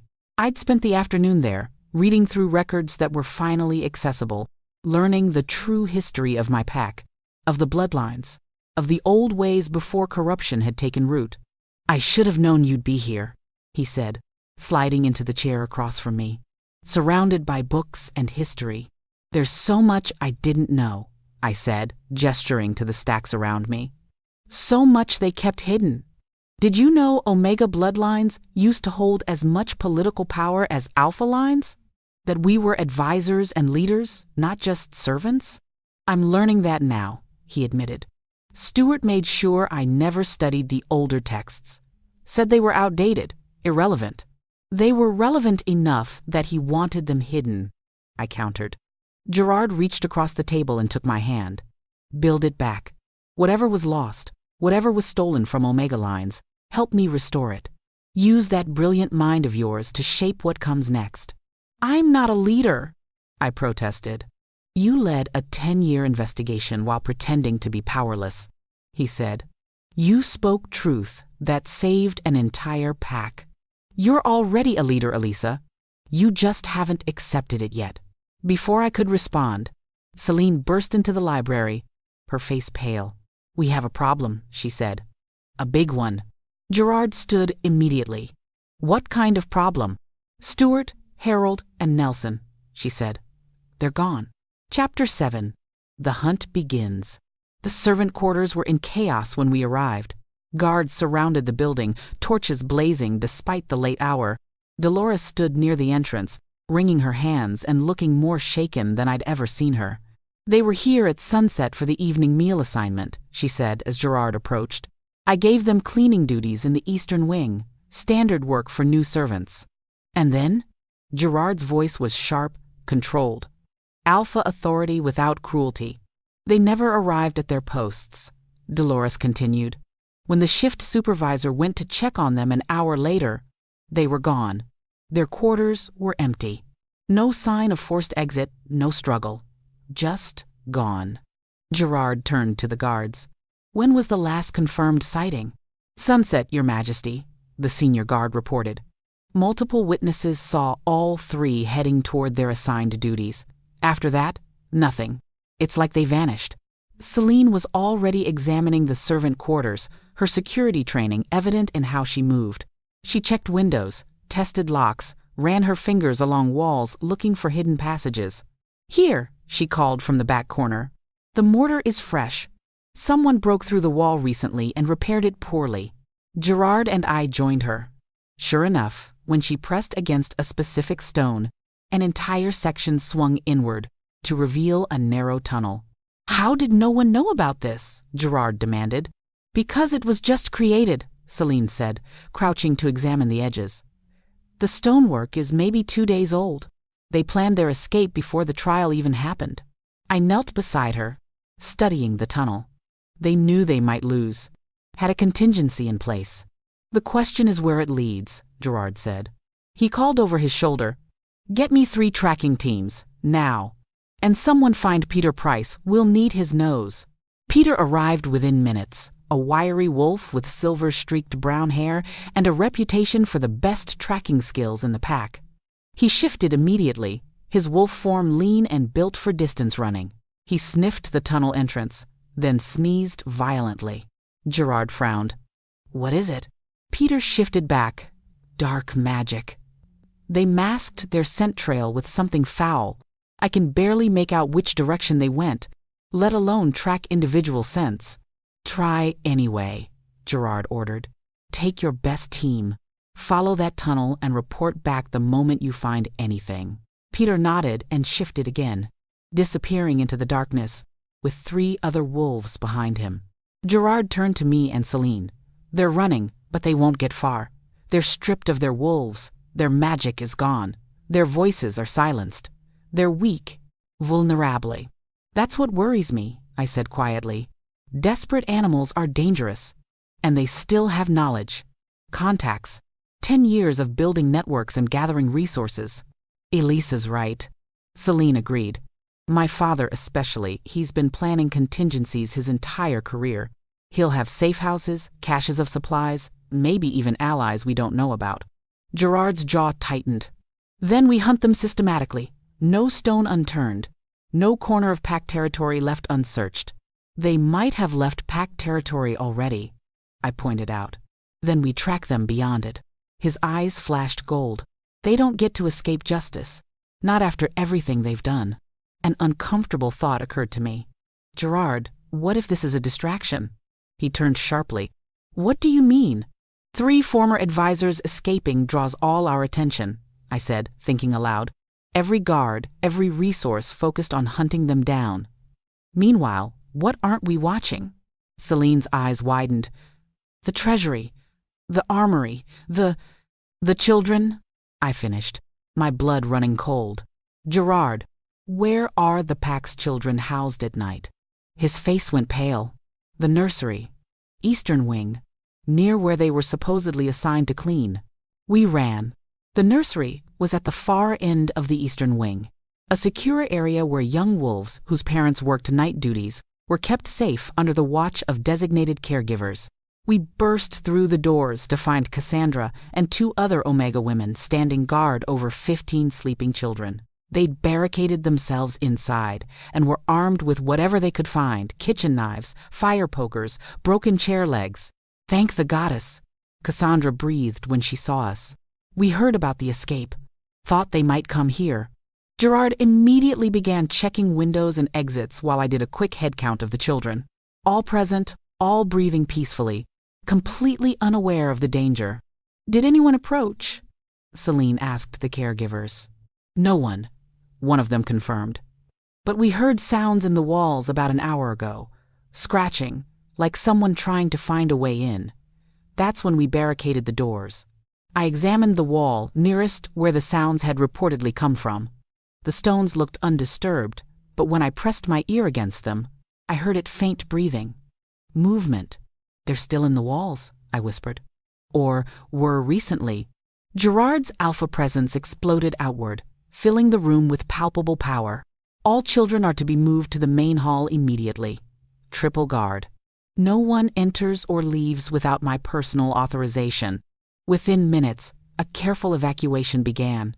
Each child was checked by multiple people to ensure they were actually children and not adults, using some kind of disguise magic. Each caregiver was questioned and verified. As the last child was carried out, I stayed behind with Gerard and Celine, examining the walls more carefully. "What were they looking for?" Gerard muttered. "Why risk coming here? They had an escape route. They could have been miles away by now." "Unless escape wasn't the primary goal," I said slowly. An awful possibility was forming in my mind. "Gerard, what happens if the Alpha King's bloodline ends? If something happened to you before you had an heir?" His expression darkened. "The council would appoint a new leader from qualifying bloodlines. Anyone with Alpha ancestry and enough support could claim the title." "And if the council itself was compromised," Celine added, "if enough members were loyal to the former advisors?" We stared at each other as the full scope of the plan became clear. "They weren't escaping," I said. "They were positioning. This was never about running away. It was about striking back, eliminating obstacles, and seizing power through chaos." Gerard was already moving. "Celine, I need a full accounting of every council member's loyalties.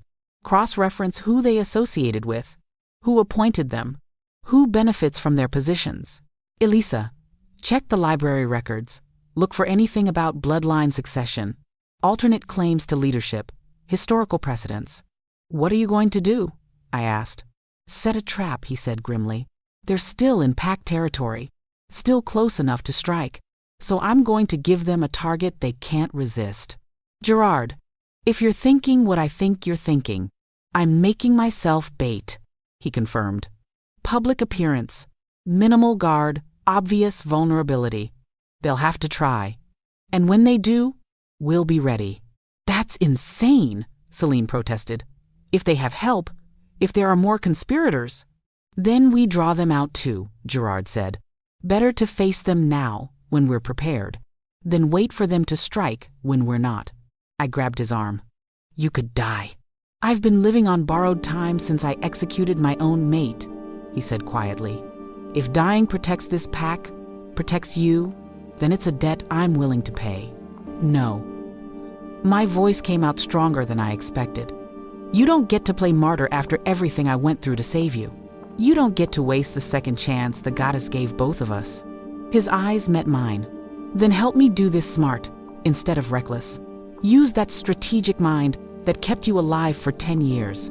Plan this with me." I wanted to refuse. Wanted to lock him somewhere safe and deal with the threat myself. But he was right. Running wouldn't solve this. Hiding wouldn't protect anyone. "Fine," I said. "But we do it my way, with backup plans and redundancies, and enough safety measures that you'd have to be monumentally unlucky to actually die." A small smile crossed his face. "Deal." We spent the rest of the night planning. The public appearance would be the next evening, a address to the pack about the new council structure and the ongoing hunt for the escaped advisors. Gerard would stand on the main balcony overlooking the central square, in full view of hundreds of witnesses. Celine positioned loyal guards at every access point, disguised as regular pack members. I worked with Cassandra and other Omegas to establish a network of watchers, servants, and low-ranking wolves who could move through crowds unnoticed and report anything suspicious. Lester, newly appointed as combat training head, drilled a rapid response team. Wolves who could shift and respond to threats within seconds. But I had one more precaution to take. Just before dawn, I returned to the memorial garden. to the place where I died and somehow survived. I know you're listening, I said to the air, to the goddess who'd given me a second chance. I know you don't usually interfere directly, but I'm asking, please, protect him tomorrow. Protect us all. We're trying to do better. We're trying to build something worthy of the gift you gave me. Don't let it end before we've barely begun. The twin moons were setting, their light fading to make room for the sun. For a moment, I felt nothing. No response, no acknowledgement. Then a warm breeze touched my face, carrying the scent of white roses, despite none blooming nearby. A whisper in my mind, gentle as starlight. Trust the bond, daughter. Trust yourself. You are stronger than you know. When I opened my eyes, Gerard stood at the garden entrance. He must have followed me. Praying? He asked softly. Begging, I corrected. There's a difference. He sat beside me on the bench. I'm scared too. Good, I said. Fear means you're taking this seriously. I'm not scared of dying, he clarified. I'm scared of failing, of letting them win, of losing you again when I just got you back. I took his hand. Then don't fail. Don't let them win. Don't lose me. Simple as that? Simple as that. We sat together as the sun rose, painting the sky in shades of gold and rose. Twin souls who'd been torn apart and somehow, impossibly, found their way back to each other. Whatever came next, we'd face it together, or die trying. The day of the address arrived with unsettling normalcy. The pack went about their daily routines, training, working, eating, living while beneath the surface. A web of watchers and guards prepared for violence. I dressed carefully in the clothes Cassandra had made for me. Not servant's garb, not formal nobility, something in between. A visual representation of what I'd become, neither powerless nor power-hungry, but something new. Celine found me as I was preparing to leave my quarters. Everything is in place. 40 guards positioned throughout the square, all disguised. 20 more in nearby buildings. Peter and his tracking team returned an hour ago. They lost the trail at the border, but confirmed 3 sets of footprints heading into neutral territory. Or that's what they want us to think, I said. The trail could be false. They could still be here. That's why we're treating this like they're definitely coming, she agreed. Because if they are, and we're not ready.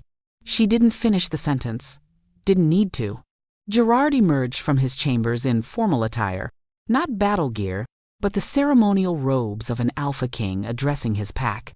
He looked regal, strong, and terrifyingly vulnerable. Ready? He asked. No, I said honestly, but let's do it anyway. The central square was packed with wolves from every level of pack society. Word had spread that the Alpha King would address recent events, and everyone wanted to hear what he had to say. Gerard took his position on the main balcony, flanked by Tomas and 2 guards, who were actually Lester's best fighters in disguise. I stood to the side with Celine, close enough to intervene if needed, but not so close I'd be an obvious target. Gerard raised his hands for silence. The crowd quieted immediately. Hundreds of faces turned upward in expectation. My pack, he began, his voice magically amplified to carry. We gather in troubled times. Trust has been broken. Leadership has failed you. Systems that were supposed to protect us instead enabled corruption. The crowd murmured agreement. 3 days ago, I stood at an altar prepared to make vows that would have completed a decade-long conspiracy. Gerard continued. I was going to bond with a woman I barely knew, forfeit my fated mate, and allow 3 traitors to steal power they'd murdered to obtain. He paused, letting that sink in. I was stopped by the bravest person I've ever known, a woman who died by my hand 10 years ago and somehow survived, who spent 10 years gathering evidence while pretending to be powerless, who spoke one word that shattered a kingdom built on lies. All eyes turned to me. I forced myself not to shrink from the attention. Elisa Payne is my fated mate, Gerard said. The bond was hidden from me through dark magic, hidden so well I murdered her without recognizing what she was to me. That crime will haunt me until my last breath. His voice strengthened. But she survived, and now she's helping us build something better. A pack where power is shared, where voices matter, where Omega wisdom has equal weight to Alpha strength. Pretty words, someone shouted from the crowd. But where are the traitors who caused all this? Why haven't you found them? Gerard's expression hardened. They escaped 2 nights ago, through tunnels they'd prepared in advance. We're hunting them. We will find them, and they will face justice. You let them escape, another voice called. You're weak, compromised, unfit to lead. The voices of dissent grew louder. Exactly what we'd expected, planted agitators, trying to undermine Gerard's authority. But then I saw it. Movement in the crowd that was wrong. A figure in servant's clothing moving with purpose toward the base of the balcony. Another circling around the left side. A third pushing through from the right. They were here. I caught Celine's eye and made the hand signal we'd practiced. 3 targets. Multiple positions. Stand by. She nodded and signaled to hidden guards. Gerard continued speaking, apparently oblivious. I understand your anger, your fear, your doubt. I share it. But running away, hiding, or tearing ourselves apart won't solve. The first attack came from directly below the balcony. A small explosive device, crude but effective, detonated against the support pillar. The balcony shook violently. Gerard stumbled but didn't fall. The second attack came from the left, a crossbow bolt aimed directly at Gerard's chest. Lester appeared from nowhere, shifting mid-leap to intercept the bolt with his own body. He hit the ground hard but alive, the bolt embedded in his shoulder instead of Gerard's heart. The third attack came from behind a figure that had somehow bypassed all our security, emerging from a service entrance with a silver blade aimed at Gerard's exposed back. I moved without thinking. 10 years of being invisible meant I knew how to move fast when needed. I crossed the balcony in seconds, grabbed a ceremonial spear from a display, and drove it through the attacker's leg, pinning them to the floor.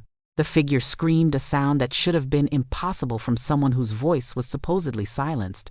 The illusion spell shattered, revealing not Stewart or Harold or Nelson, but a younger wolf I didn't recognize, someone they'd recruited. Someone who'd helped them escape.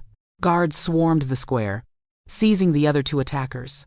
The crowd panicked, scattering in all directions. But through the chaos, I saw them. 3 figures at the very edge of the square, watching. Even stripped of their wolves and magic, I recognized their postures. Stewart's rigid spine, Harold's cold assessment, Nelson's nervous fidgeting. They'd sent others to do their dirty work while they watched from safety. Our eyes met across the distance. Stewart smiled a cruel, satisfied expression and made a gesture I couldn't interpret. Then they vanished into the fleeing crowd. After them, Gerard shouted, but it was too late. In the chaos, they'd disappeared completely. The attack had failed, but they'd proven a point. They were still dangerous, still connected, still willing to kill to reclaim power. And worse, they had allies we hadn't identified. The hunt wasn't over. It was just beginning. Chapter 8. Uncovering the Network. The interrogation room was cold, despite the summer heat outside. The 3 captured attackers sat shackled to chairs bolted into the stone floor. 2 men and 1 woman. All young, all terrified now that their adrenaline had faded, and they faced the consequences of attempted assassination. Gerard paced in front of them, his alpha presence radiating controlled fury. Beside him, Celine studied each prisoner with the calculating gaze of someone trained in extracting information.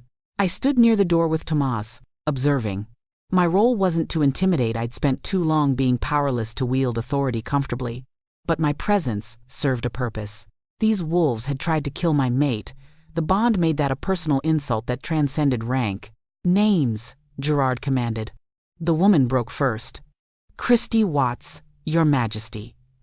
I was a junior guard, assigned to the western border. Abel Bernard, one of the men muttered. Merchant's son, no official position. The third stayed silent until Gerard's alpha pressure intensified to the point where resistance became physical pain. Young Williams. Border Patrol, Southern Quadrant. Gerard stopped pacing. How did Stewart, Harold and Nelson contact you?" Silence. Celine stepped forward, her voice calm but carrying an edge sharper than any blade. "Let me guess. They promised you power. Positions you'd never achieve on merit alone. Told you the new system would push people like you aside in favor of omegas and weaklings." Christy flinched. "Direct hit," they said. She started, then stopped. "Continue," Gerard ordered. "They said the pack was being corrupted from within," Christy said in a rush. "That you'd been compromised by a dark omega who'd seduced you with forbidden magic. That the trial was a sham, designed to remove anyone strong enough to challenge her influence." My stomach turned. They'd twisted everything. Made me the villain in their version of events. "They said we'd be heroes," Abel added quietly. "That history would remember us as the wolves who saved the pack from tyranny."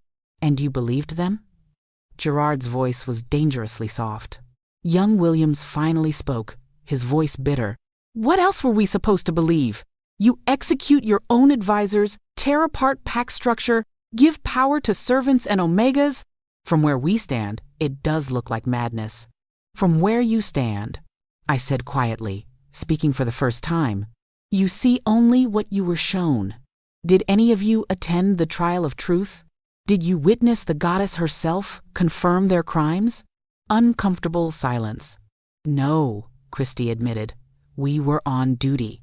We heard about it secondhand from—" She stopped abruptly. "From who?" Celine pounced on the slip. "Who told you about the trial? Who interpreted it for you?" "From our unit commanders," Abel said. "They said the whole thing was staged, that the goddess's light was a trick using light magic, that the servant girl had been planning this for years." Gerard and I exchanged glances. The conspiracy ran deeper than 3 former advisors. It had infected the command structure. "Names," Gerard demanded. "Every commander, every wolf who recruited you, everyone involved." What followed was 2 hours of careful extraction. Names spilled out, some hesitantly, others in desperate hope of leniency. Celine recorded everything, her expression growing darker with each revelation. 23 names by the time we finished. 23 wolves in positions of authority who'd been working with or for the former advisors. Some knowingly, others manipulated, but all dangerous. "This is worse than I thought," Tomas said as we left the interrogation room. "If nearly 24 command-level wolves are compromised, how many others are there we haven't identified? We need to move carefully," Celine warned. "If we arrest them all at once, we might trigger something worse. But if we wait too long, they'll realize we're onto them and scatter." Gerard's jaw was tight. "What do you suggest?" "I'd been thinking about this since the names started emerging. We give them what they want." Everyone turned to look at me. "They think I'm the problem," I continued.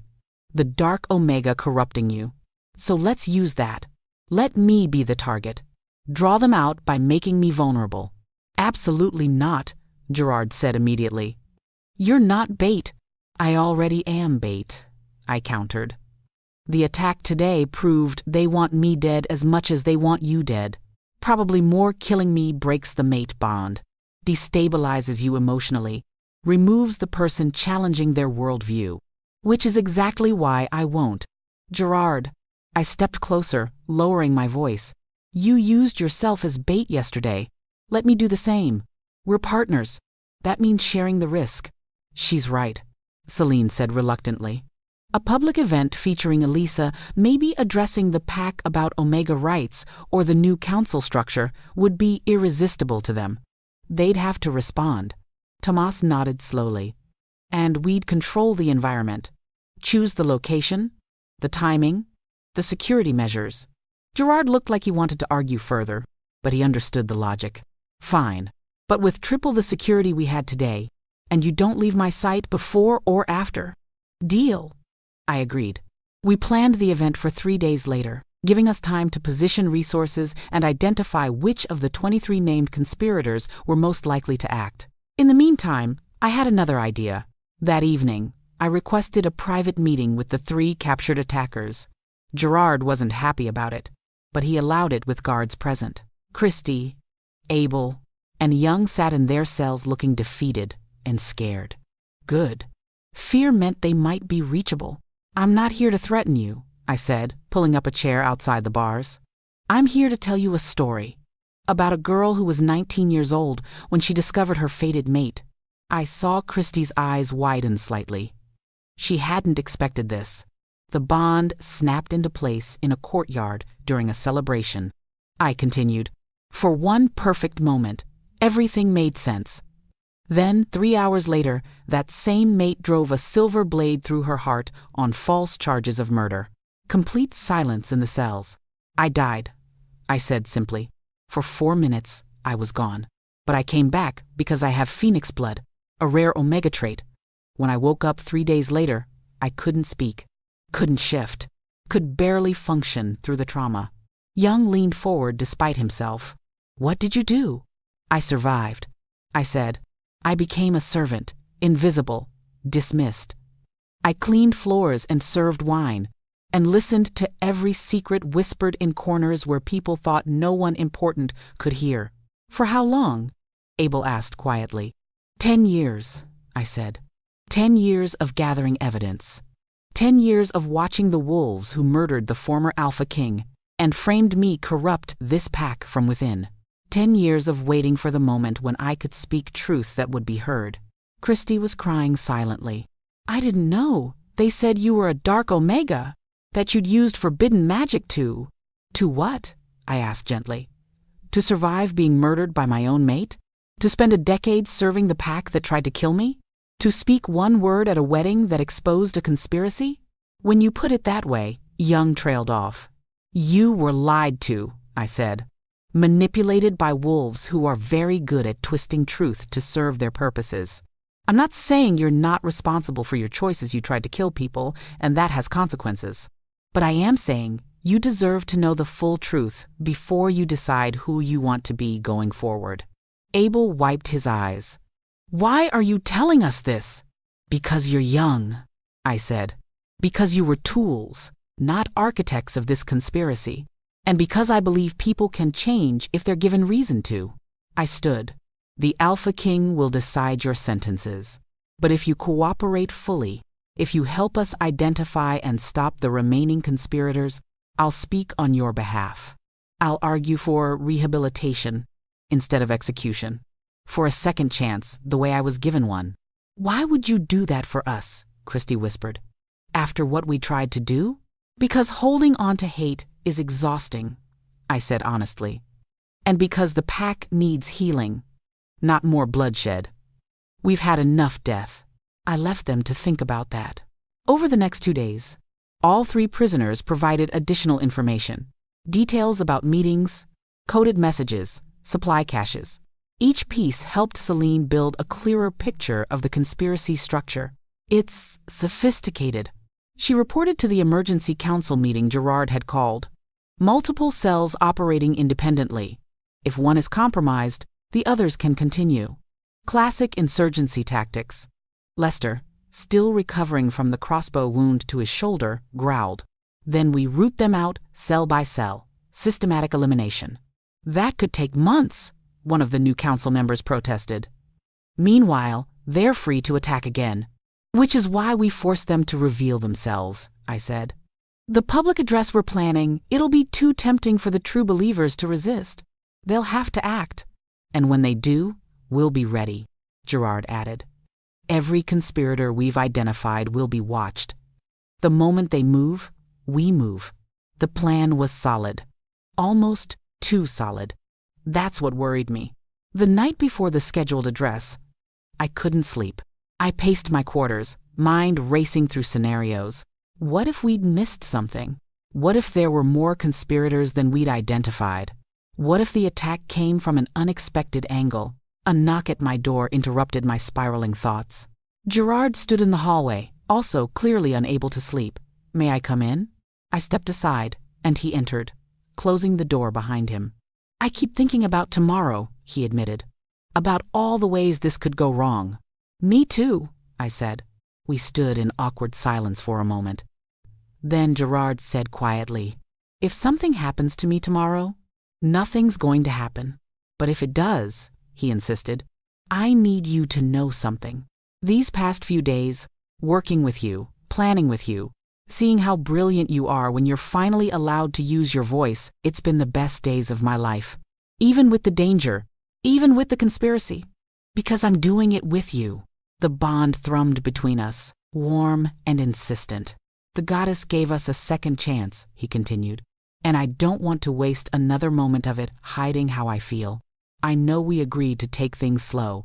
I know we need time and space. But I also know that tomorrow isn't guaranteed. So I'm saying it now. I love you, Elisa. I've loved you since the moment the bond snapped into place 10 years ago. I loved you when I didn't know why that execution felt so wrong. I loved you every day you were invisible. And I'll love you for whatever time we have left. Tears streamed down my face. Gerard, you don't have to say it back, he said quickly. I just needed you to know. Before tomorrow, before whatever comes next. I stepped forward and kissed him. It was our first kiss. 10 years after the bond formed. After death and resurrection and conspiracy and truth, it was gentle and desperate and perfect and terrifying all at once. When we broke apart, I whispered, I love you too. I forgave you when I died because I loved you even then, and I've loved you through every day since, even when I was angry, even when it hurt. The bond chose right. We just needed time to catch up to it. He pulled me close, and we stood there holding each other, two souls that had been shattered and were slowly, carefully knitting themselves back together. Tomorrow, I said against his chest, we're going to expose the rest of the conspiracy. We're going to prove that our way works, and then we're going to build the pack we should have had all along. Together, he agreed. Together. We spent the rest of the night talking, not about the conspiracy or the danger or the plan, just talking, learning each other, sharing stories from the years we'd lost.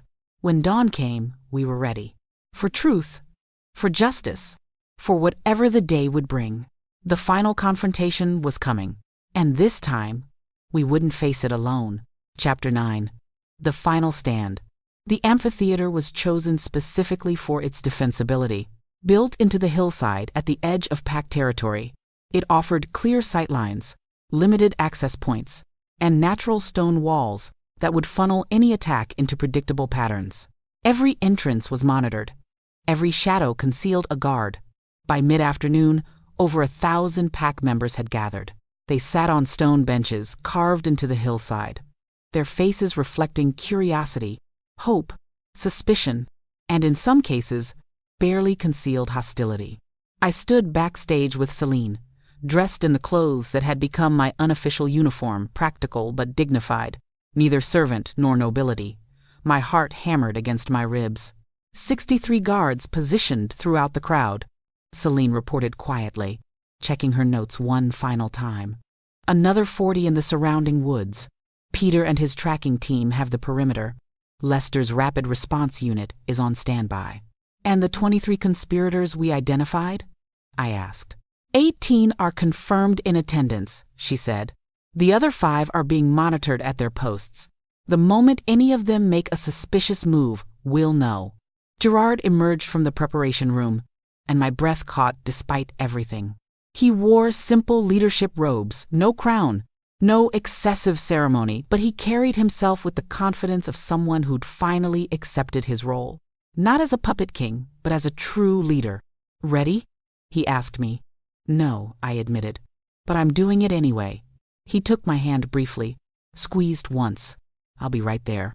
Anything happens, anything at all, you get behind me. We're partners, I reminded him.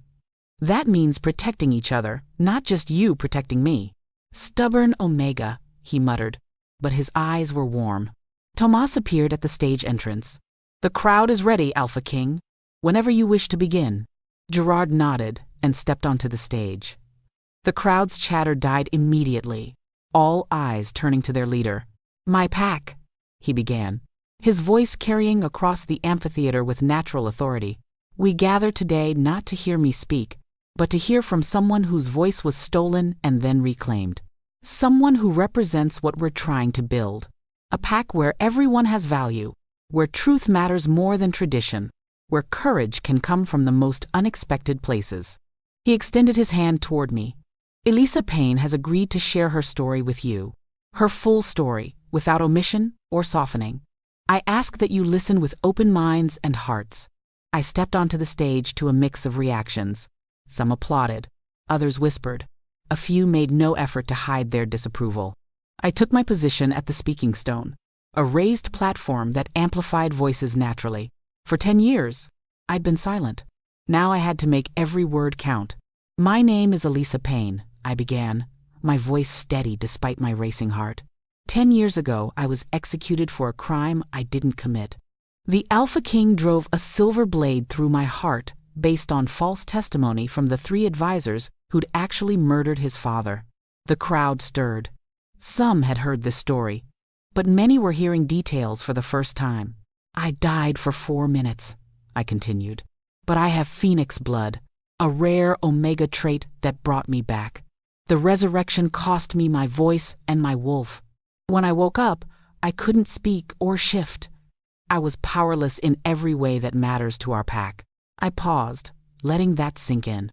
I could have left, could have disappeared into neutral territories and built a new life where no one knew what happened. But I didn't, because I'd seen who really killed the former Alpha King. And I knew that if I didn't stop them, they'd destroy everything he'd built. A voice from the crowd shouted, "Why should we believe you? You're just an Omega with delusions of importance." Gerard tensed beside me, but I held up a hand to stop him from responding. "You shouldn't believe me," I said calmly. "You should believe the goddess herself, who confirmed every word at the trial of truth 3 days ago. You should believe the evidence gathered over 10 years. You should believe the former advisor's own confessions." I gestured to the crowd. "But more than that, you should ask yourselves, what does our pack value? If an Omega can't speak truth to power, if survivors of injustice are dismissed because of their rank, if we only listen to those who already have authority, then we're not a pack. We're just a hierarchy waiting for the next strong wolf to seize control." Murmurs rippled through the crowd, some nodding, others shaking their heads.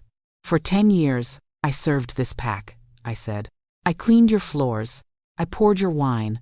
I tended your children. I was invisible, and that invisibility taught me something crucial. The wolves doing the work no one notices are the foundation everything else rests on." I looked directly at the section where I recognized several of the identified conspirators sitting. "Some of you think the old ways were better. Strict hierarchy, warriors on top, Omegas at the bottom. Clear, simple, no confusion about who matters and who doesn't." Cesar Klein, one of the named conspirators, leaned forward. I'd seen him at the advisor's private meetings over the years, a senior warrior who'd benefited from the corrupt system. "But the old ways failed," I continued. "They allowed 3 wolves to murder an Alpha King, frame an innocent girl, and corrupt leadership for a decade. They created a system where questioning authority was discouraged, where different perspectives were dismissed, where concentration of power made abuse inevitable. The new way is chaos," someone shouted. "Servants thinking they can lead, Omegas demanding equal say. It's unnatural." "What's unnatural," I said firmly, "is ignoring half your pack's wisdom because of their birth rank. What's unnatural is valuing strength over intelligence, dominance over cooperation, tradition over truth." I pulled out a stack of papers, copies I'd made of my 10 years of evidence. "I have documentation here of every corrupt decision made over the past decade, every bribe accepted, every loyal wolf reassigned for asking questions, every resource stolen, every lie told to maintain power." I held them up. "This is what the old way produced. This is what we're trying to prevent from happening again." Cesar stood abruptly. "This is ridiculous. We're letting a bitter Omega with a grudge tear apart pack structure. Someone needs to—" He didn't finish. 3 things happened simultaneously. First, Cesar's hand went to his belt where a concealed weapon was hidden. Second, Peter's warning howl echoed from the perimeter intruders approaching. Third, the stone wall behind the stage exploded inward. Chaos erupted instantly. The explosion sent shards of rock flying across the amphitheater. Screams filled the air as pack members scrambled for cover. Through the dust and debris, figures emerged from the hole in the wall. Stuart Montgomery led them, his face twisted with hatred. Despite being stripped of his magic and wolf, he'd found weapons and allies. Behind him came Harold Campbell and Nelson Woods, along with at least 20 armed wolves. Enough! Stuart's voice carried across the panic. Enough of this madness! This Omega Witch has corrupted our Alpha King, turned our pack against itself, destroyed everything we built. It ends today. Gerard shifted immediately, his massive wolf form placing itself between me and the attackers. Around the amphitheater, guards revealed themselves, but they were outnumbered by conspirators who'd been hiding among the crowd. Celine appeared at my side, blade drawn. Get behind the defensive line, now. But I saw what was happening. The conspirators weren't just attacking randomly, they were targeting specific wolves. Council members who'd supported reform, Omegas who'd spoken up, anyone who represented the new direction. This wasn't just an assassination attempt. It was a purge. No, I said. If I run, they win. They prove their point that Omegas can't stand with warriors, that I'm weak, that the old way was right. Eliza, trust me, I interrupted. Please. I stepped forward to the edge of the stage, fully visible, fully vulnerable. My voice rang out with the same power the goddess had returned to me. Stop. The word carried divine weight. Not magic exactly, but authority that transcended rank. The goddess's gift, channeled through my Omega command voice. The fighting actually paused. Wolves froze mid-attack, confused by the compulsion to obey someone who should have had no power over them. You want to kill me? I called to Stuart. Fine. I'm right here. Unarmed. Vulnerable. Everything you claim Omegas are. Prove your point. Show everyone that might makes right, that the old way was better. Elisa! No. Gerard's mental voice screamed through the bond. But I continued. Or prove that you're exactly what I said you were. Murderers who can only maintain power through violence. Wolves so insecure in your own worth that you have to silence anyone who questions you. Stuart's face purpled with rage. He grabbed a crossbow from one of his allies and aimed it directly at my chest.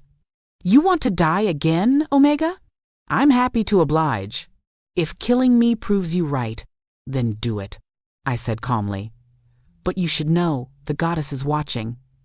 Every wolf here is watching.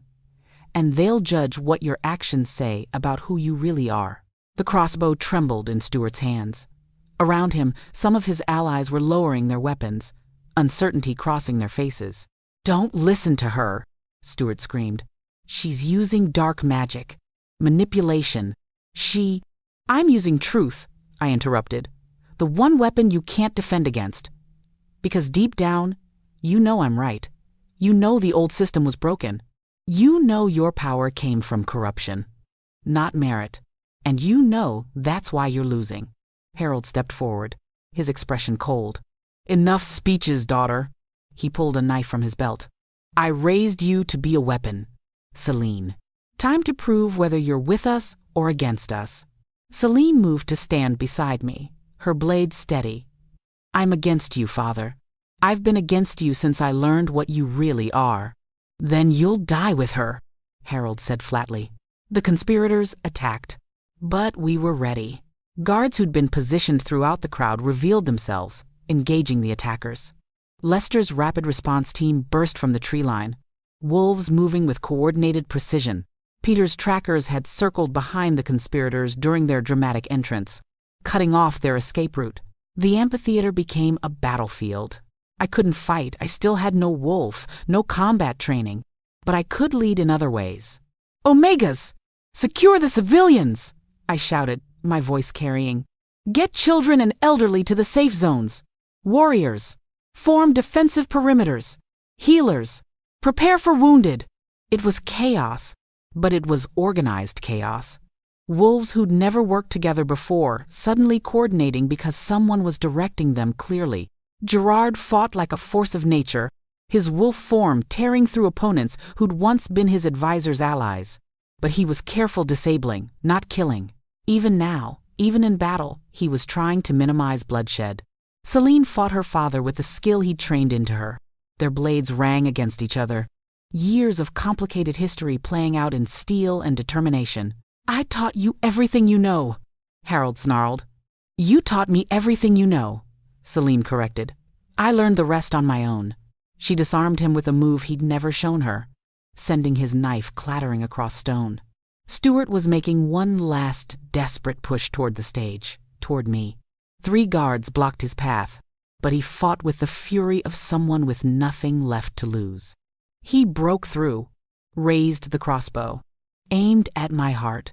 "This ends where it started," he hissed, "with a dead Omega and a broken Alpha King."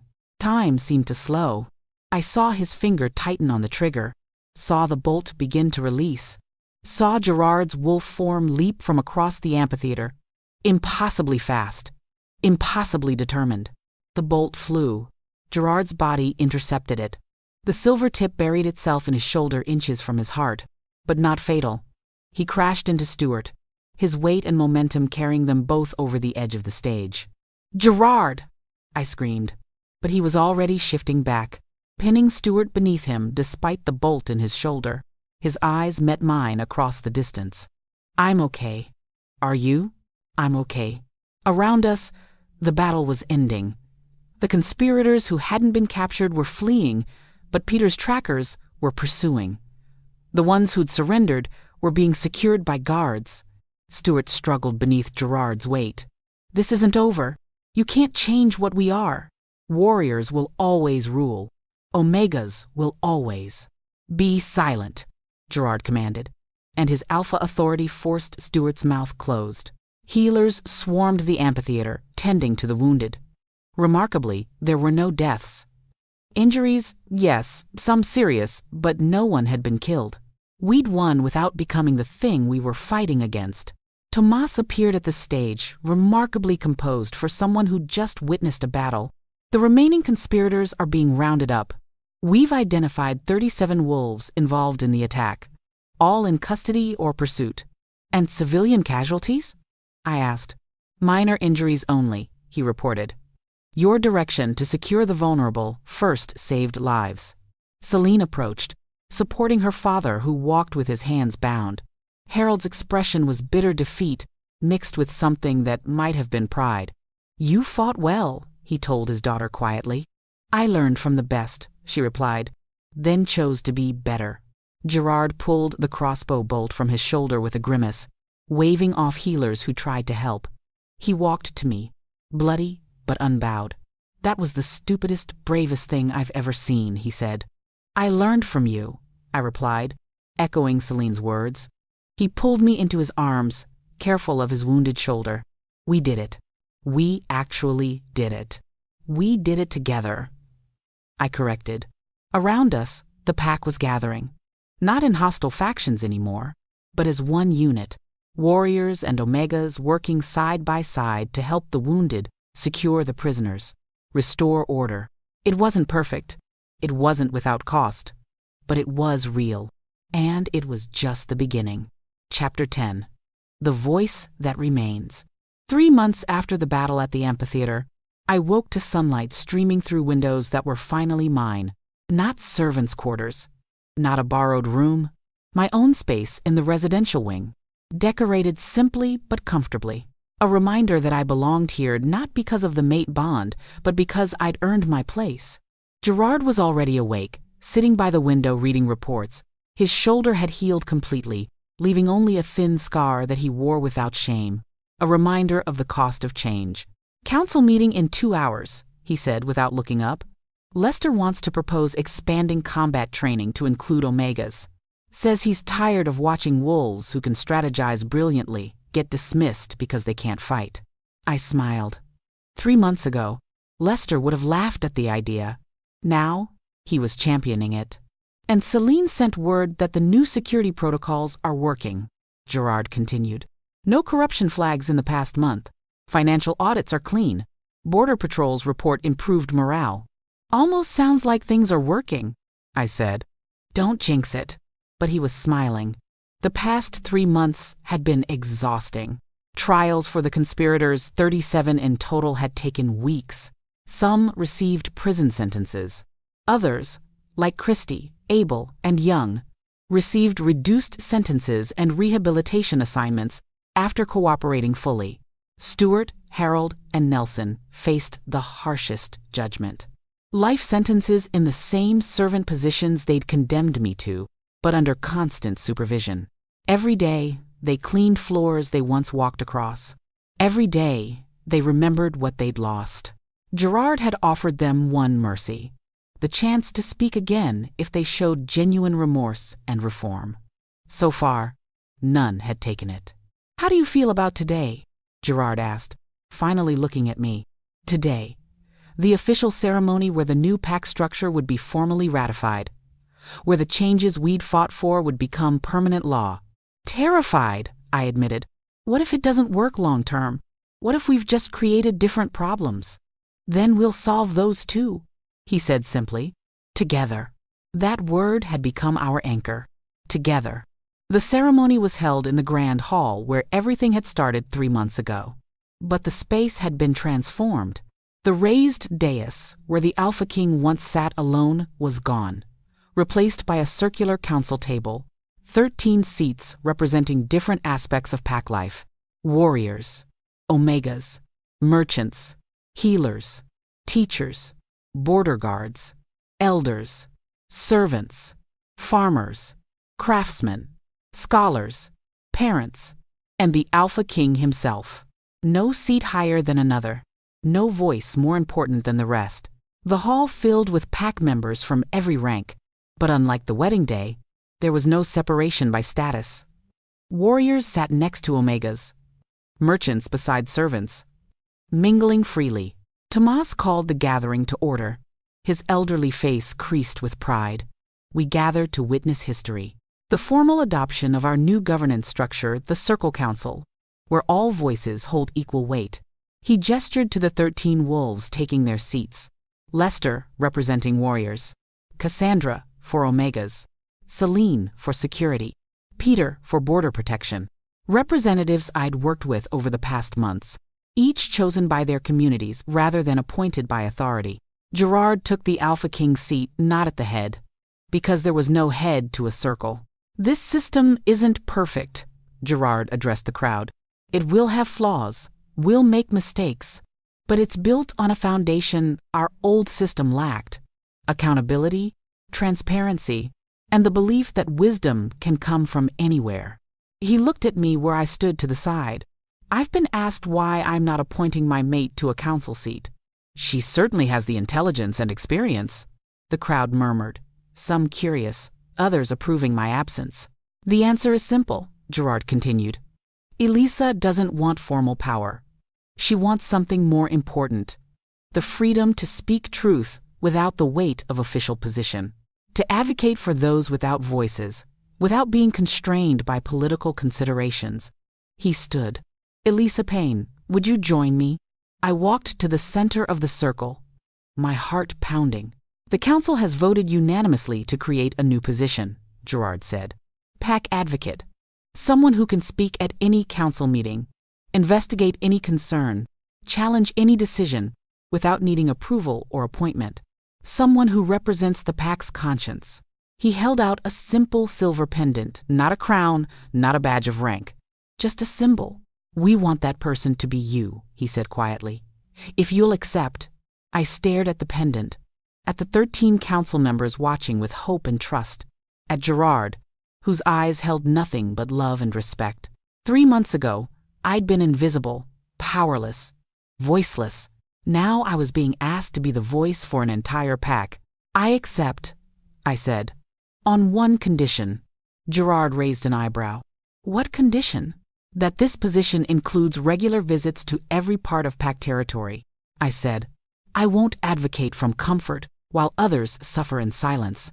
I want to see, hear, and understand what pack members actually need, not what we assume they need." Cassandra stood from her council seat. "I second that condition. Wisdom requires proximity to truth." "Agreed," Lester said. Others nodded. Gerard placed the pendant around my neck. Then, by the authority of this council and this pack, you are recognized as pack advocate. May your voice remain strong, and your truth unwavering. The hall erupted in applause. Not universal, some still disapproved of the changes, but genuine. As Gerard and I returned to our positions, Tomas spoke again. There is one more matter to address. The former advisors have petitioned for a reduction in sentence. They claim remorse and wish to speak. Silence fell. Bring them forward, Gerard commanded. Guards escorted Stuart, Harold, and Nelson into the hall. They wore simple servants' clothing, their proud bearing diminished by months of hard labor. But something in their expressions had changed. Nelson spoke first, his words halting after months of forced silence. We were wrong. The crowd murmured in surprise. For years, we believed power was something to take, to hoard, to use as we wished, Nelson continued. We thought strength meant dominating others, that leadership meant control. He looked at me directly. You showed us we were wrong. Not through punishment, though, we deserved worse than we received, but through building something better while we watched. Harold stepped forward, his voice rough. I raised my daughter to be a weapon, trained her to value strength over compassion, victory over wisdom. She became everything I wanted. He paused. Then she became better than I ever imagined, because she chose conscience over obedience. He turned to Celine. I'm proud of you. I should have said it months ago, years ago, but I'm saying it now. Celine's composure cracked slightly. She nodded, unable to speak. Stuart was last, the hardest. His pride had always been his defining feature. I have no excuse, he said flatly. I murdered a good Alpha King because I wanted his power. I framed an innocent girl because she witnessed my crime. I manipulated a young Alpha for a decade because I could. He looked at Gerard. You should have executed me. Death would have been kinder than living with what I've become. What I've always been, a coward dressed up as a leader. So, why petition for voice now? Gerard asked. Because silence is easy, Stuart said. It lets me hide, pretend I'm different than I am. But if I have my voice back, I have to speak truth, face what I've done. Maybe help prevent others from making my mistakes. Tomas addressed the council. The petition requires unanimous approval. Each council member must decide if these wolves have shown genuine reform. The vote went around the circle. Some yes, some no. It came down to the final vote, Cassandra, representing Omegas. She studied the three former advisors for a long moment. I vote yes, she said quietly. Not because they deserve it, but because our new system is built on the belief that people can change. If we deny that possibility, we become what they were. The decision was made. Their voices would be returned, though they'd remain in service positions. Reformed, not restored. The celebration that followed lasted into the night. I slipped away eventually, needing air and space. Found myself walking to the memorial garden where so much had begun and ended. The plaque still read, in memory of those lost to darkness. May justice light our way. But someone had added a second inscription beneath it. And may mercy guide us forward. I thought I'd find you here. Celine joined me, carrying 2 cups of wine. The celebration is loud enough to wake the dead.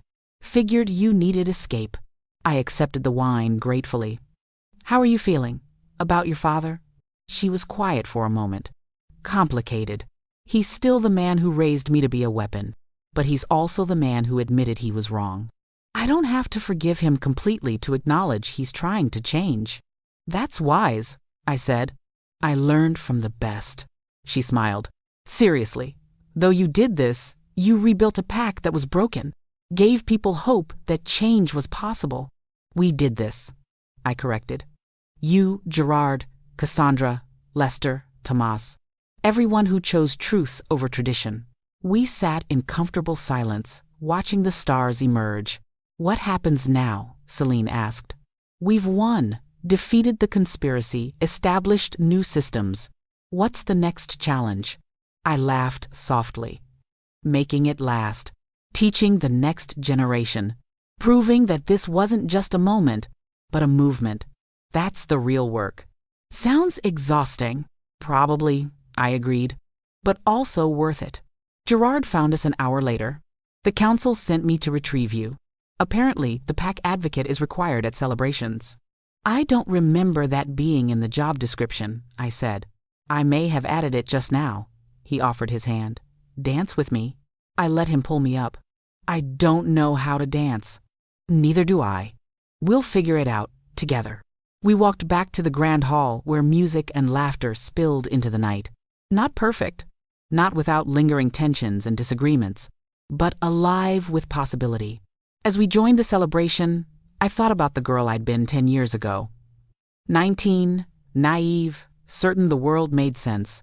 She died in this place, heart pierced by her own mate's blade. But in dying, she'd been reborn into someone stronger, someone who understood that true power came not from dominance, but from speaking truth, from surviving what should have killed her, from choosing to build instead of burn.